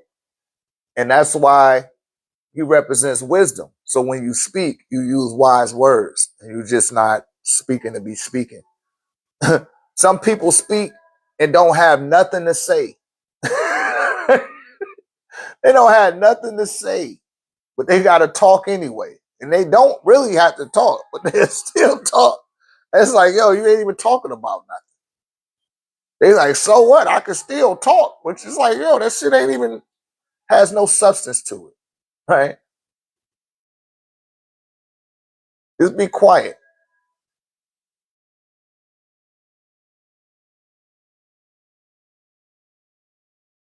Now, I have always heard that the Amun priesthood was against the matriarchy. That's why I asked. Oh, he said he didn't heard that. The Amun priest was against the matriarchy. No, man. See, it was balance.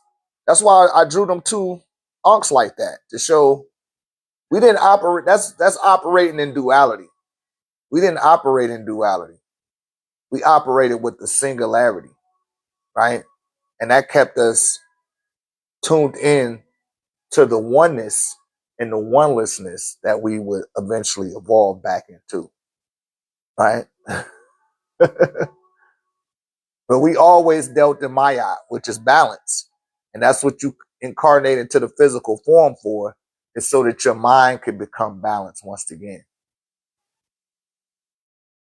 And we leave this realm desiring it, still want to exist. Because you're given about 7 weeks,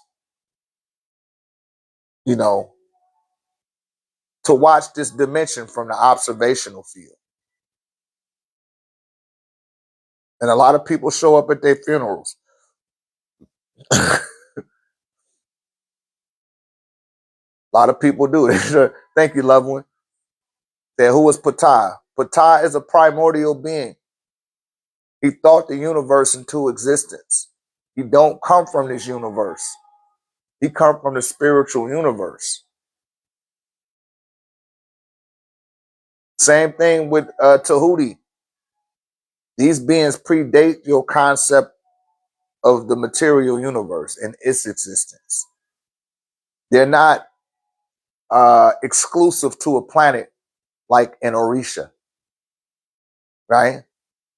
The Orisha are exclusive to this planet in the dimensions that are tethered to this planet throughout the spectrum, in the physical universe and in the spiritual universe, but it's only on this planet. You follow? When you start talking about the Netaru, which Ptah is one of the Netaru, called the opener, right? They're they're all inclusive to the whole physical universe.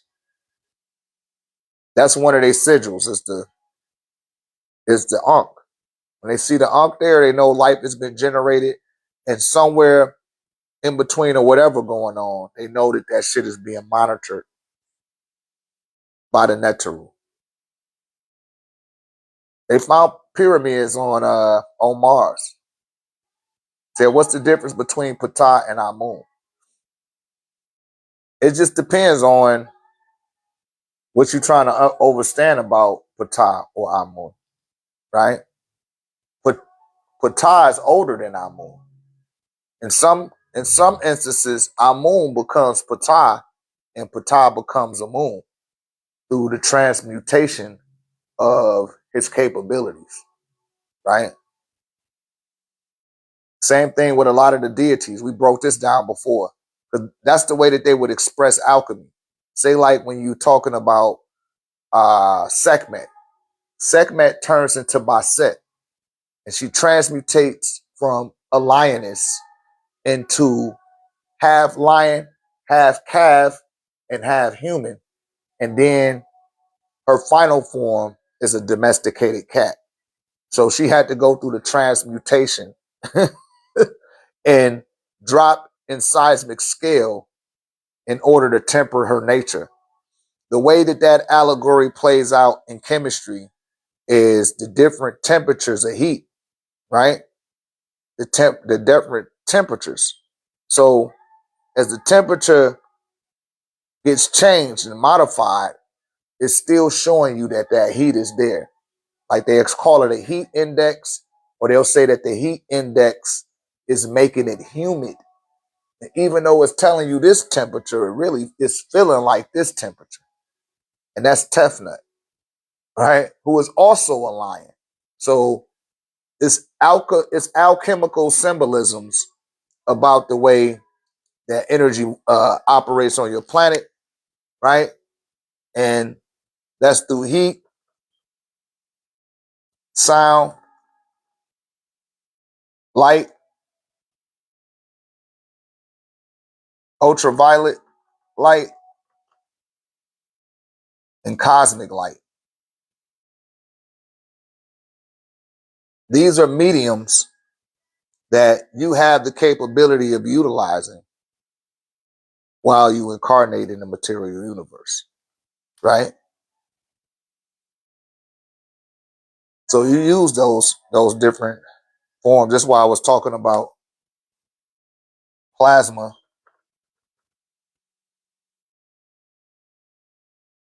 and plasma, right?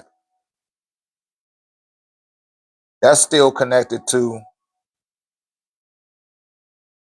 hydrogen. And this is dealing with temperature. And this is dealing with different forms of waves, right?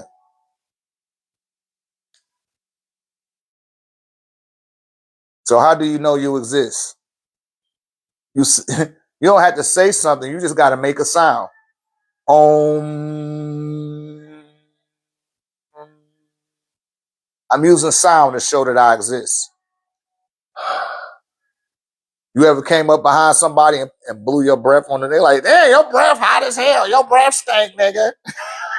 But these is ways that you show that you exist. Now, when it comes to the light, you can see the person's light, right? Some people open their third eye and they start to see the light. They can see the light in others. Like, man, that person is bright. He got a lot of light. Or it could be ultraviolet. That's the next level. And then you got the cosmic light. Right? And that's when beings off world can see you. And that's what I was talking about, getting back in alignment with who you really are. So that the beings that are in Orion can look down here and say, damn, there go our children. There go our family right there. I could see them from here. Because his light is shining now. Right? When he make a sound, I could see him from the cosmos. That's why it's essential to tap into what reflects you. Some people overthink it. But man, I stay in the Happy Now Valley, man. I don't care what nobody say.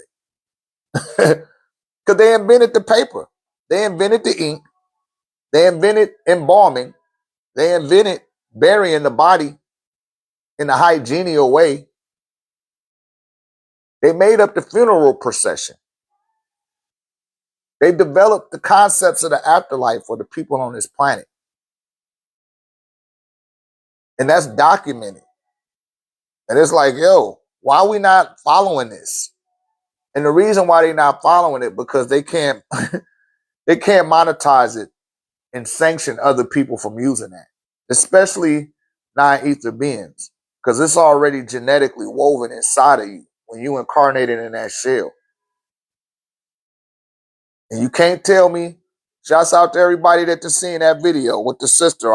I showed y'all that video of the people in Africa going up into the sunlight with their whole body, with their clothes on and everything. They drifting off their feet and going up through the sunlight. Put a nod in the comments if you've seen that video.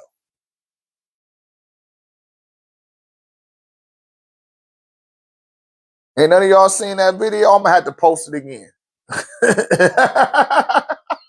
Shouts out to AP. Yeah.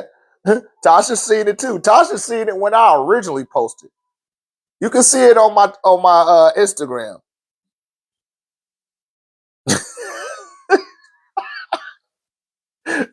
My account already got a warrant, a warning. I got a count warning, but that's neither here nor there. Instagram, same name, OrgoniteTEK. And you can see the people going up into the sun. They saying a certain chanting to the sun and that shit lifting them up their feet and they going into the damn. So that's why I be bugging out when people be wanting to go off world so much. And it's like, yo, everything that you need to do to go to the next level is already here available to you. And you ain't got to really do nothing deep or methodical. But tap in. But see those people that was being lifted up into the sunlight like that, all of their venerations is covered for their mothers and fathers, their grandmothers, and all of their accounts is clear. That's how they get that type of cachet to make them type of moves. You know what I'm saying? You can't leave this dimension with resentment on your heart. You got to unpack all that shit before you leave, or you're going to return here. Your goal is to grow into elder age, light as a feather in the heart space, because that's where the mind seats itself. And if the mind is clear and transparent,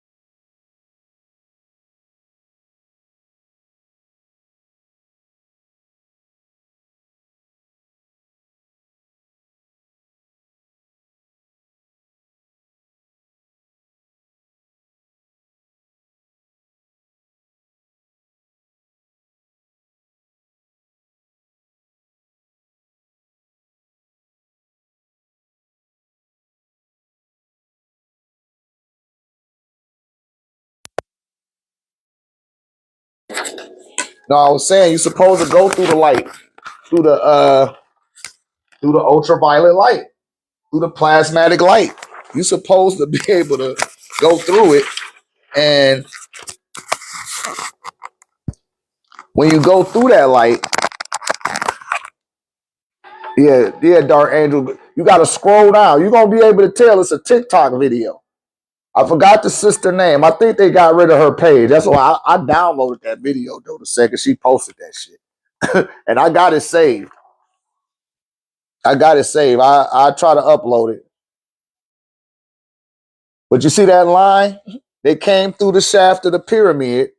They laid the pharaoh's body down. Not when he dead. See, they be lying to y'all ass and tell you that they only do it when they dead. No, they do it while they alive. And the soul of the pharaoh comes into, or the soul of the hierophant it receives the deity that's ruling over the sun in that particular star system. And it comes out of the pyramid in the body of that being and addresses the crowd. That's what was going on Tamaray, Wahani. And for my newer beer that's in here, even you on the other side of the wall, they'll tell you they was there. They can't say that they didn't see that shit happen. I seen it with my own eyes. And here go one of the pictures I took right here.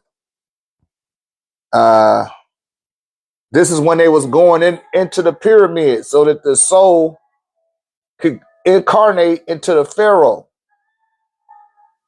They went in that pyramid. You hear me? He went into that pyramid, and when he came out, you could tell something was in his voice.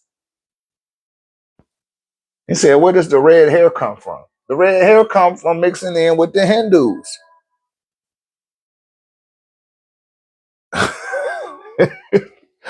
Just like the blonde hair, that came from the Hindus and that came from us. That's albinism.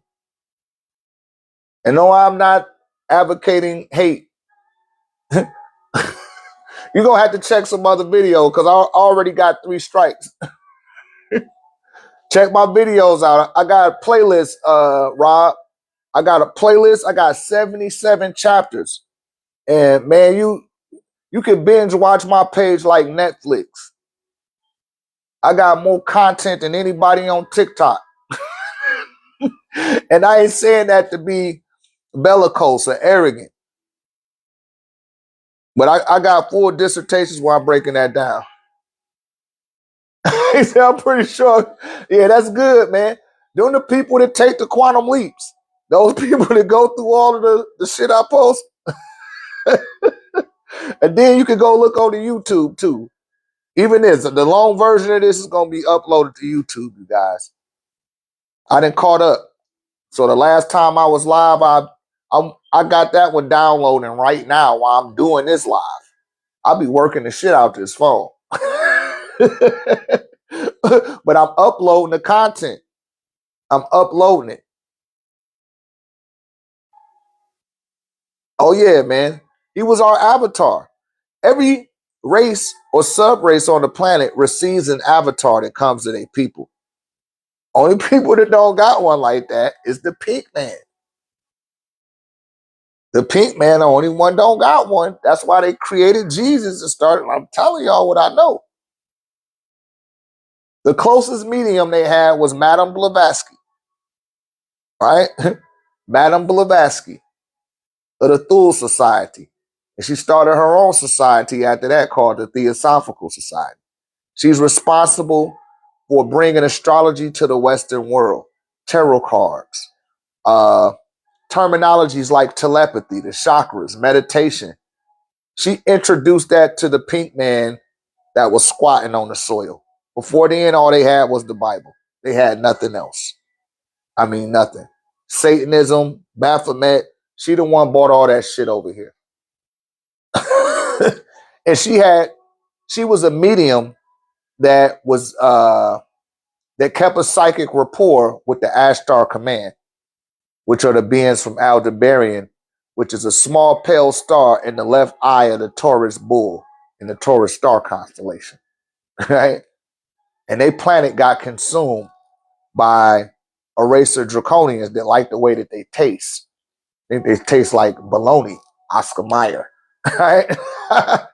And they consumed everyone on their planet except for their military aircraft class, and they saved them and made them heralds to go find other planets where beings like them were so that they could consume them. And they put one of those beings together on this planet. That's what they was attempting to do. And they contact Madame Blavatsky from the future, right? They went back into the past and did that. But they did it on a psychic plane. That way they wouldn't be able to be identified by anybody. Their appearance wouldn't throw people off due to the timeline of the knowledge, the intelligence, and the technology that was available on the planet at the time. But they had her groom Hitler for his position so that they could make a hybrid. Because if you notice, Hitler said that he was in contact, because he was their contactee once he got into that position. Because I told you guys, so-called extraterrestrials or beings from other planets, they don't want to just come talk to you. They want to talk to whoever is the leader, right? Who's ever in control, whoever got the most power. That's who they're going to go talk to. And they allow whatever information they give to be delegated down to its subjects. So yeah, they're going to come and talk to the people, whoever in the White House. I'm not saying that Donald Trump met extraterrestrials, but if they should, if whoever around on the orbital cycle to become into your planet, that's who they're going to go talk to. Vladimir Putin, they're going to go talk to him. If they land in that area, they're not coming to talk. They just not coming to talk to anybody. They're not just gonna come talk to Boris, the guy that know how to, build a computer from scratch, or somebody from here that's a fashion designer, but he also in the extraterrestrials. They're not gonna go out their way to come speak to one of them type of individuals. They're gonna speak to whoever controlling the military and whoever is doing the damn thing. Period. Right? They're gonna come and talk to the leader. And that's why they fear us having a leader. Because they know if someone stands as our leader, they know that you got celestial connections behind the stars. They know that. That's what I'm telling y'all. They spend trillions of dollars every day to make sure that you stay distracted and detracted and discouraged from tapping into the timelines that your genetics is connected to. Because then you're not going to give a damn. You're going to stop watching the news. You're going to stop watching ESPN. You're going to stop wanting to peruse the malls. You're going to stop hanging out in the hood. You're going to stop beefing with niggas. You're going to stop wasting people's time. You hear me? They know that. You're going to start to see their trickery and chicanery and the fuckery that they putting out here, and you're going to stop responding to it. And now the forces that they answer to can't feed on your fear, your anxiety, and your frustrations any longer. And they begin to starve. And then they begin feeding on them by making them go against their own self. And that's what's going on right now in real time. And they don't want you to pay attention to it. And they done ran out of stuff to keep you distracted. You hear me? They last resort was Jay-Z to keep you distracted. And that shit ain't work. Some people will say, what about Drake and Dracon and Draconian? Guess what? You can say Drake if you want to, but Drake not telling you to go out there and smoke niggas. Drake not out there telling you to fuck these bitches and just fuck them. He telling you to he telling you to be in love. He telling you to be a good guy. Now, this last album, he had to get back on niggas. It's just like, he just couldn't just be a total pushover. But he doesn't advocate for violence, chaos, and destruction. He's not advocating for you to end up in the prison cell. That's what NBA Youngboy is for. And the rest of them, Glock 19 or whatever. I don't keep up with that shit. I don't keep up with it. That's how I gauge how good a person music is. I think and I say, man, can my mama listen to this shit and I not offend her? Can I listen to this in front of my grandmother? If the answer is no, I'm not going to even want to fucking play that shit.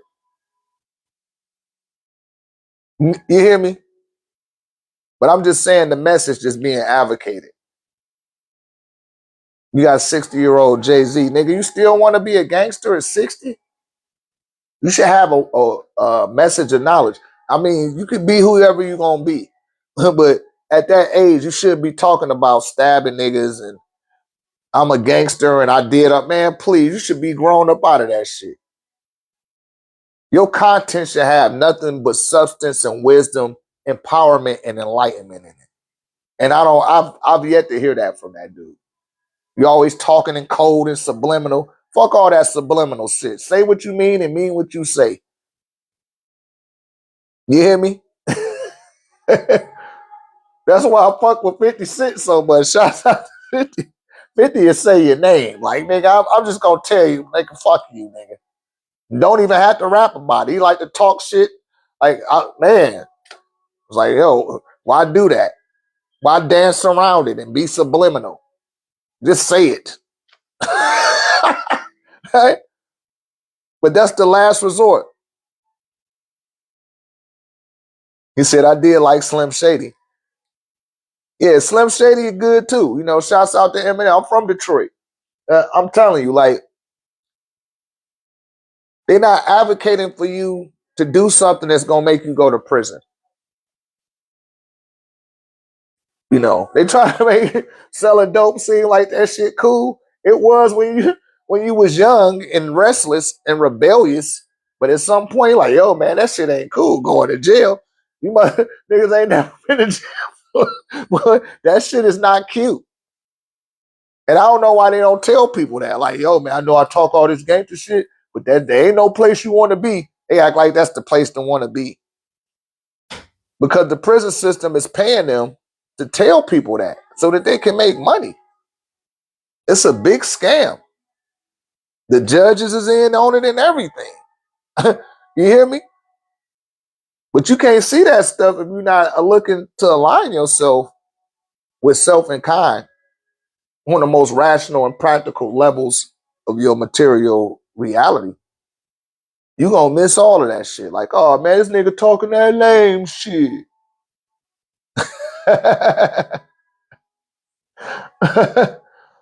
That's right. What up, though? 48203 up in this motherfucker.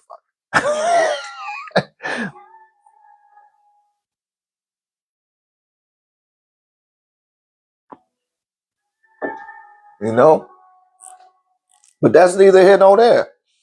The jig is up.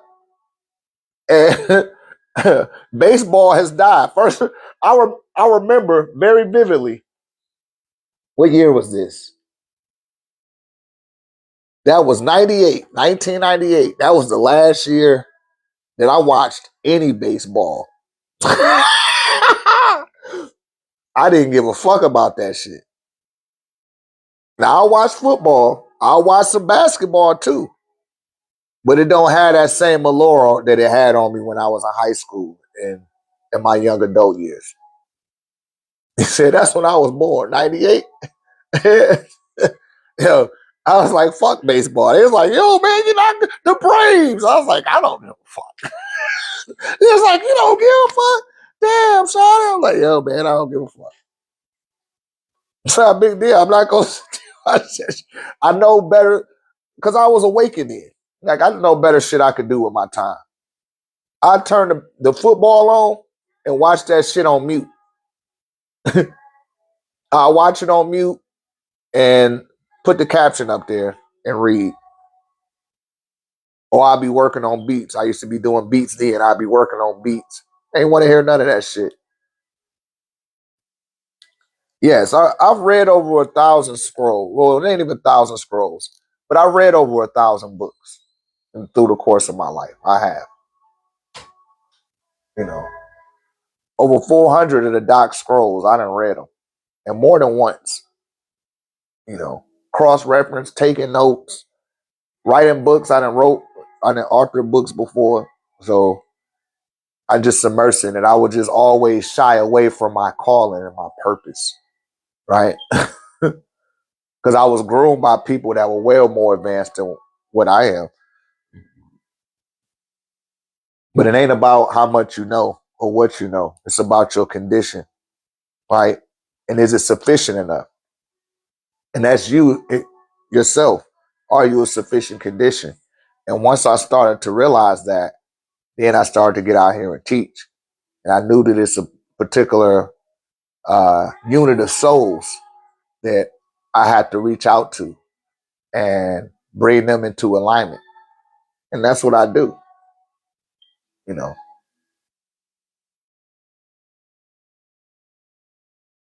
So are there any exercises or practices to do in the dark? Meditate. Listen to the silence. Become still and become one with all three. You do that rather you want to accept it or not when it's time to go to sleep. And then you leave about your body and go into the spiritual universe.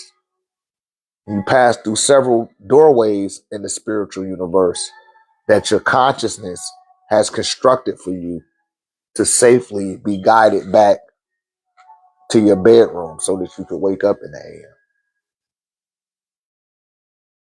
But that's one practices I know. Outside of doing your ashatat, you could get a nighttime ashatat. Some people pour their libations at night. You can pour them at night too, right? If you work overnight or you don't get off in the night or your day begins at night, then to pour your libation in. The whole thing is just to be consistent. You're welcome, beloved. The whole thing is just to be consistent. Anybody else? Any other questions?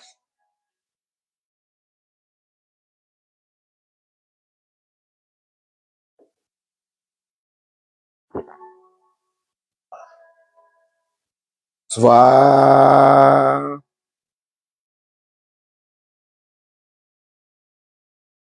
Here we go. Tassa vitor boreniam. Bogo di basi di mai.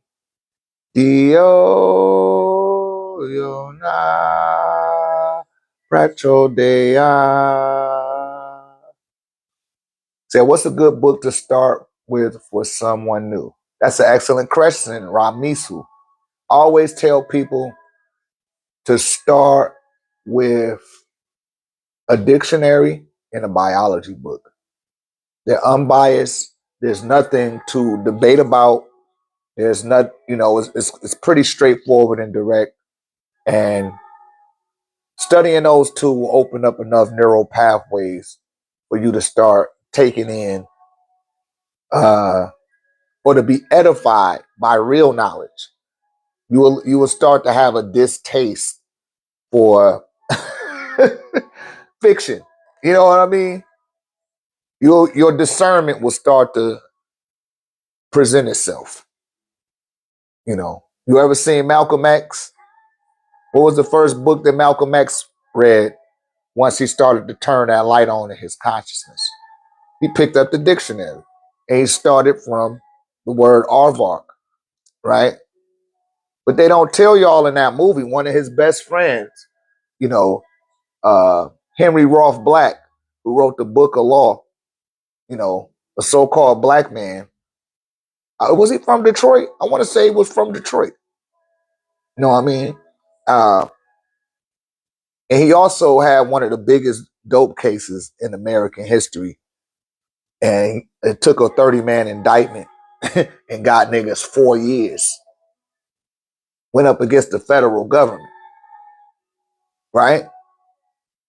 But these were powerhouse mental giants. And they read the dictionary.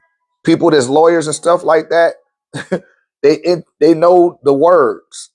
They know the legalese. They know the definition of the word, the etymology of the word. So that's where you want to start from. And a lot of y'all hear me a lot of times. I say, yo, I could tell how far your train tracks go just by the words that you use. Right? And that don't be a slight to nobody. I could tell. And that's why I be telling them, like, yo, just ask the question. And the quality of your water, yes, it does matter. You shouldn't be drinking tap water, especially if you live in a highly populated area. Get you some water, get some spring water. And I got some natural Texas spring water here.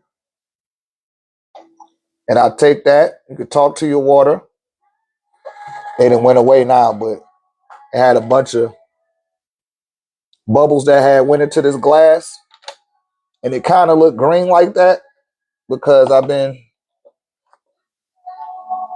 taking my mullein, the leaf extract, and I've been putting that inside this particular glass. He said he didn't hear the books. He lost the connection. The books is the dictionary. Read the dictionary and a biology book.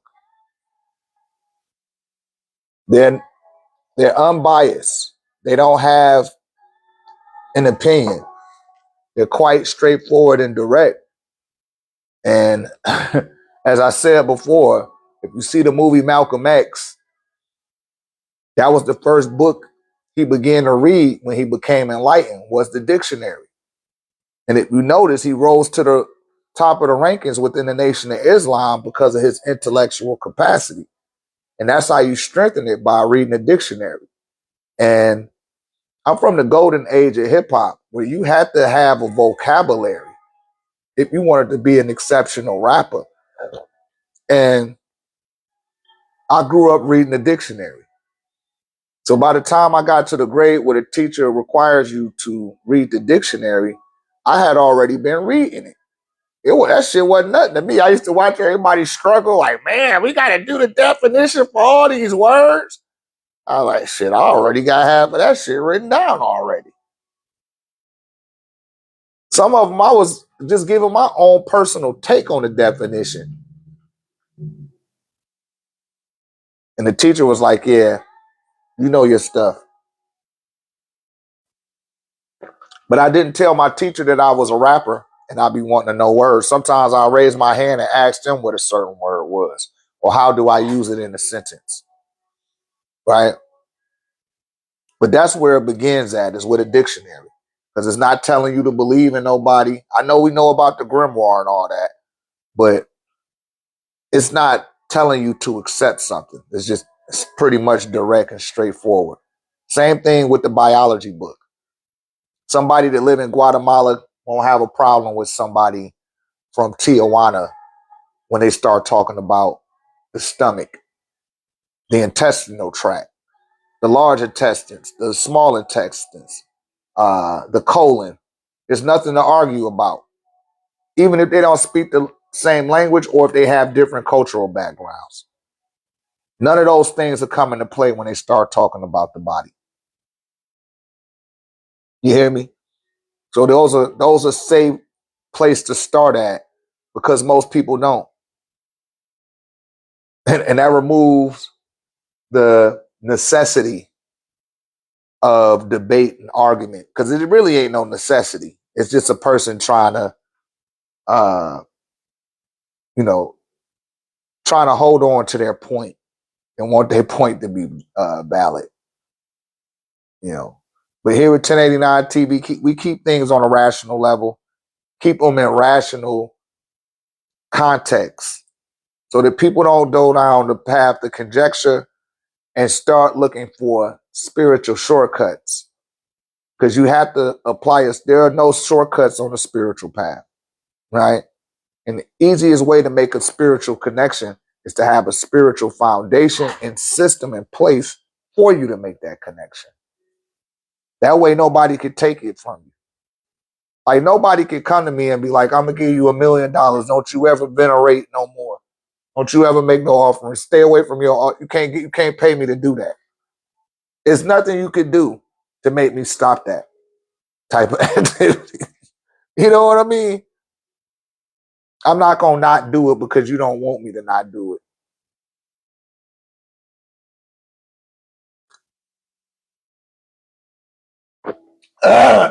This is the day after what they're referring to as Juneteenth, and I've been feeling the energy from that.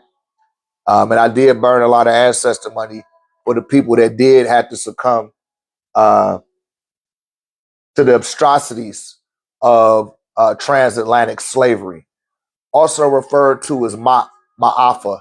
I don't know if y'all familiar with Ma'afa. Go check that documentary out.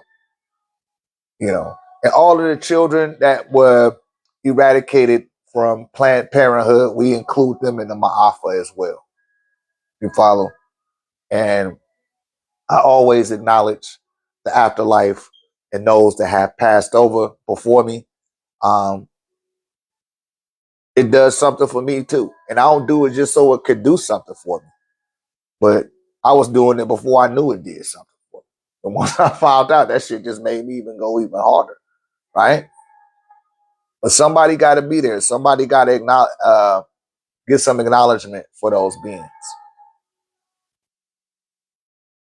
In the afternoon and the evening, when I'm about to go to my altar for the second or third time, I always check the news to see who famous has passed away. If somebody famous and passed, then I throw their name in there too. You hear me? I look out for them too. Especially if it's somebody that was not even from this time, that's not even current, and they feel forgotten about. Imagine how a celebrity feel that everybody used to say their name and used to know them, and then they off the set now for about 20, 30 years. They start dying. That's like a dying star, right? Imagine how you feel when people acknowledge you, right? Shouts out to Rod 1212. Hey, Rod. uh, Imagine if people are always acknowledging you. That shit amplifies you. What you focus and put your attention on, it expands. Your energy flows where your attention goes. So when we giving it up for Mama Floyd, I give it up to Mama Floyd every day, just all the time. Right? She come up in conversation a lot. Even with some of my students, they bring her, hey man, your Mama Floyd. I ain't like, damn, this nigga didn't mention my Mama Floyd, and I ain't even asked him to. You know, shouts out to Ricky. His grandmother looked just like my Mama Floyd. I was like, what the fuck? How the hell did that happen? But these are the type of sims that I receive, and it's an indicator to let me know that her ranking, you know, her spiritual ranking, whatever karma she had to do, all that stuff is getting handled out. Those are the type of sims that you require when you devote it and dedicate it to showing reverence and respect and absolving the debt of gratitude that's owed to those that have come before you.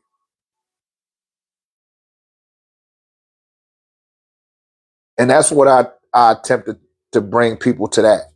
I don't try to take y'all all off into the Anunnaki and all off into other planets. We ain't got to do all that. We don't. You might think you do, but it's thinking and it's knowing. Right? You owe a debt of gratitude. Just pay that. Do everything right. Connect with yourself. Connect with the sun. Connect with the planet. Or let me put it this way. Connect with yourself. Connect with the dearly departed. Connect with the planet and the elements. And then connect with the sun. And do that consistently every day. If you clear up enough of the accounts, your heart, all the stuff that's on your heart, a lot of that stuff that's on your heart ain't even yours. Right? It's genetical traits and behaviors that you plugged into when you incarnated into the physiology of that bloodline, right? But once you clear up all those accounts and the consciousness and the mind becomes clear, then the heart becomes clear. And when the heart is clear, the mind is clear, and you become light as a feather, right? And they'll send a ray down. They'll send a 10, I-10, a ray from I-10 to come and retrieve you and bring you up to the sun with your Jordans and and your Nike socks still on your feet. Pull your ass up out of here. Anybody see that video that was on my Instagram? You got to scroll the page to see it, but it's on there. People be fucked up every time they see it. Like, damn, you can't unsee that shit. You can't unsee it. And see that debunks. Yeah, you remember I shared it, huh, Lemon Line? Yeah, you remembered I shared it. It's in our group though. Y'all got to join the community because I could post it there. I posted here one time, and they muted the video and gave me and said, "Hey, that go against community guidelines." I was like, "Yo, this shit came off of TikTok. It had a TikTok watermark on it. That's some bullshit." The sister showed that video, and I mean, you seen that shit lift that nigga off his feet. Did it not, Lemon? That shit lift that nigga off his feet and took him up into the sunlight, man. You can't unsee that shit. You can't act like, not saying you per se, but I'm just saying in general for any, you can't say that you didn't see that. Can't say that you didn't see it. It's like, man, no, but I believe in Jesus. And Jesus is going to do this one day. And one day, Yahweh. Like, I hear all that shit. That shit just happened in real time. And it was more than enough people to account for it. So much so, somebody took out their camera and recorded that shit. So that's where your real connection is, you guys. It's to the sun. It's to the sun. Jesus even told you that in your Bible. All of you monotheistic religious folks, y'all say it at the end of your prayer. You got to scroll down. You got to scroll down. And you're going to see a dark-skinned sister with some braids in her head. That's who the one that's narrating that video. She's like, yo, I'm about to show y'all some shit. And when you see it, you're like, holy shit. You can't unsee that. That's why I be attempting to tell people like, yo, we ain't got to get all spooked out. Only connections you need to make is to your dearly departed. You want to connect to an actual individual entity? Let it be your grandmother, your granddaddy, people you experienced while they was here on the earth that's no longer here. You hear me?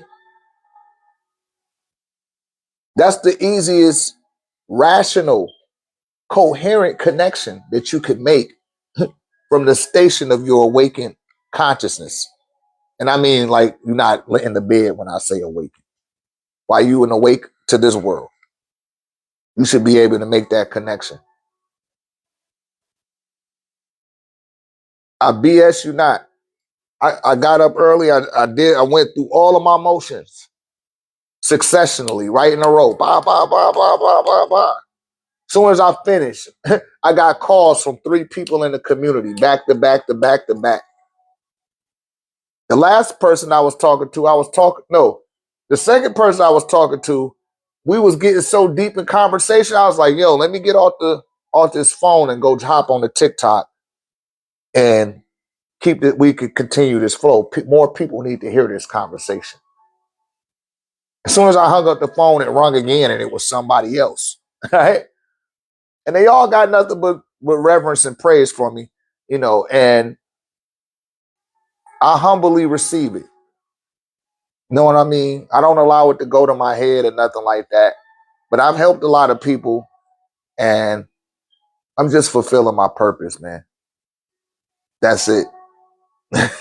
That's my purpose. It's where I feel the most fulfilled and I get a sense of accomplishment when I'm helping others, right?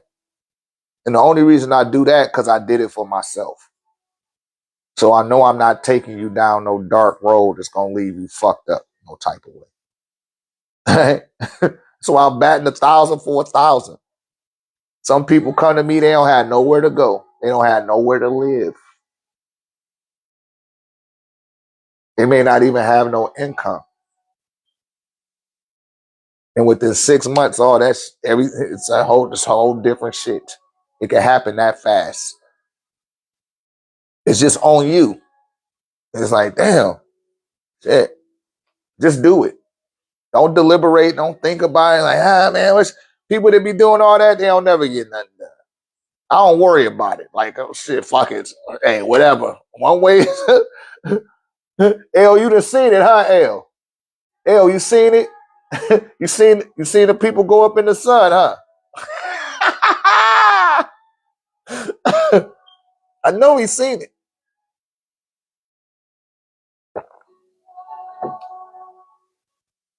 People up here arguing about little goofy shit all the time. Like, man, shit, you better learn how to tap in so you can tap into the sun. If you don't want to get, you want to just take your body back to the sun, then follow the ways of the Happy Now Valley. Yes. Soul is the Latin word, Ra. Sun is the Latin. The Latin word for sun is soul, right? But it's all the same thing. It's all synonymous. That's all you got to tap into is just tap into the damn sun. People like, yo, the Anunnaki and Anu. Anu is Anu Ray, the sun. Form Anu Abia. If y'all really read the holy tablets and the black book and you really know that doctrine, you should know that Anu is Anu Ray. The city of Anu, the temple of Anu, what they tried to call it. Then they turned it to Heliopolis, trying to hide your birthright. That shit waiting for you right in the sun. Not even in Orion. It's closer than that. You can go right to the sun. That is your God to compensate for your grimoire and your understanding. That is your God, is the sun. People are like, what do you believe in? I was like, the sun. Because I ain't got to believe in the sun. I know it. I get out there and start chanting. I put my arms up. I inhale that sunlight. The sun start blinking. It starts sending a Morse code at my ass, letting me know that it's like, yo, I see you. I make a petition sometimes. And see, when I make those petitions, they be some real petitions. I said, I need these pink people. I need this next generation of pink people to start holding their people accountable. And they try to smother that shit through the internet, but they be getting on their ass. I got to give it up to some of my pink people, man. They be going in. They be going the fuck in. Putting their life on the line and everything to expose their own people or their establishment. Because they don't want their children in the future or their grandchildren to think that they stood for that fuckery, man. Who would want that? Why would you even leave that type of stain on your people like that? For those that don't rock that type of way. Them are the type of petitions I make when the sun get the blinking on Morse codes at.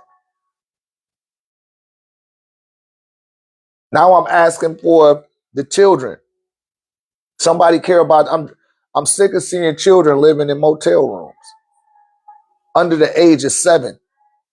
Shit, under the age of 12. Should be extended stays and shit like that, man. That's not cool. And it's just because the mother, she might have been raised under the same condition. You got a whole society of motherfuckers that just been conditioned to be raised that way. That shit is not cool, man.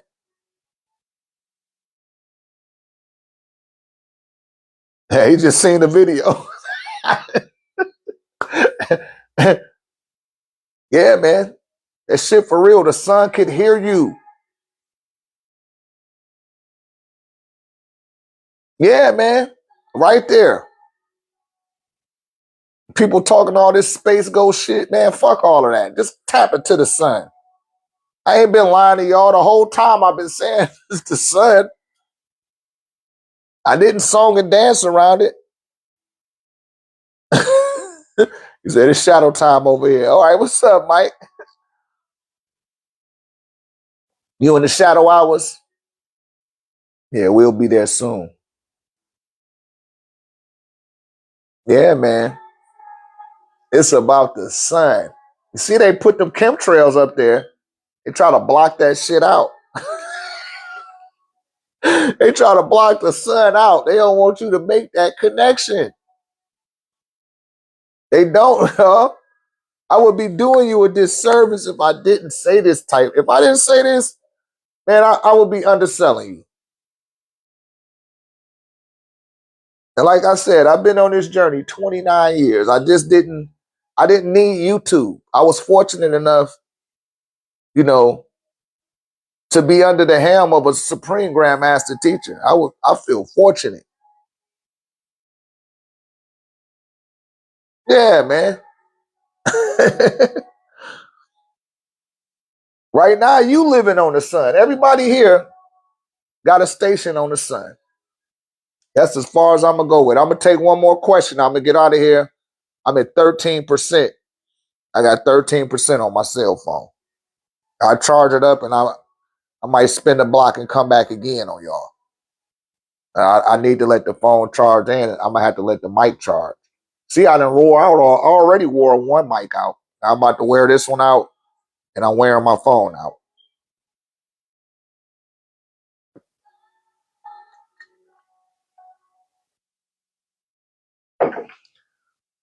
All right. Anybody else?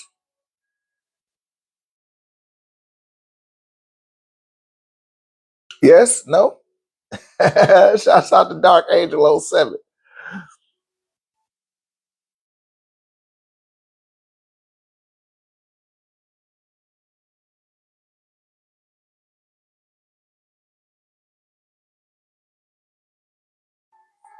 Yeah, I was there. I was there for every event of 1999. I made sure I was there with bells on. He told us at the Nawapu Ball in 1999. He said, "Didn't I leave your cup over runneth? Now go out there and say the world." I was right there when he said it. Most of the people had went to Atlanta that year to watch the Peach Ball drop. You know, they wanted to get on some nigga shit. They didn't even want to. That was the end of the Beast Rule.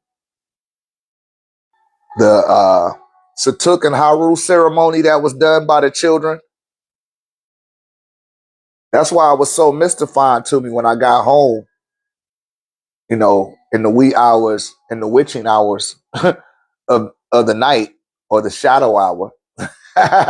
When I got home and they had Zahi Hawass finding the tomb of Osset and Haru and Osaru, right?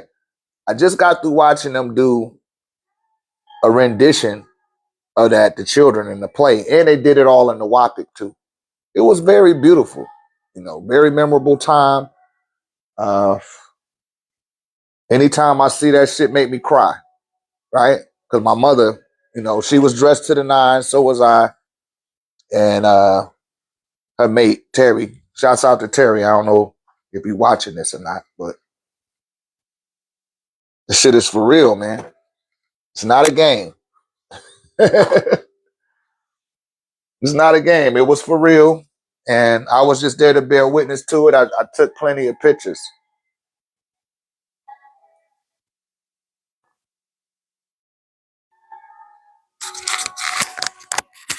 I'll tap that screen.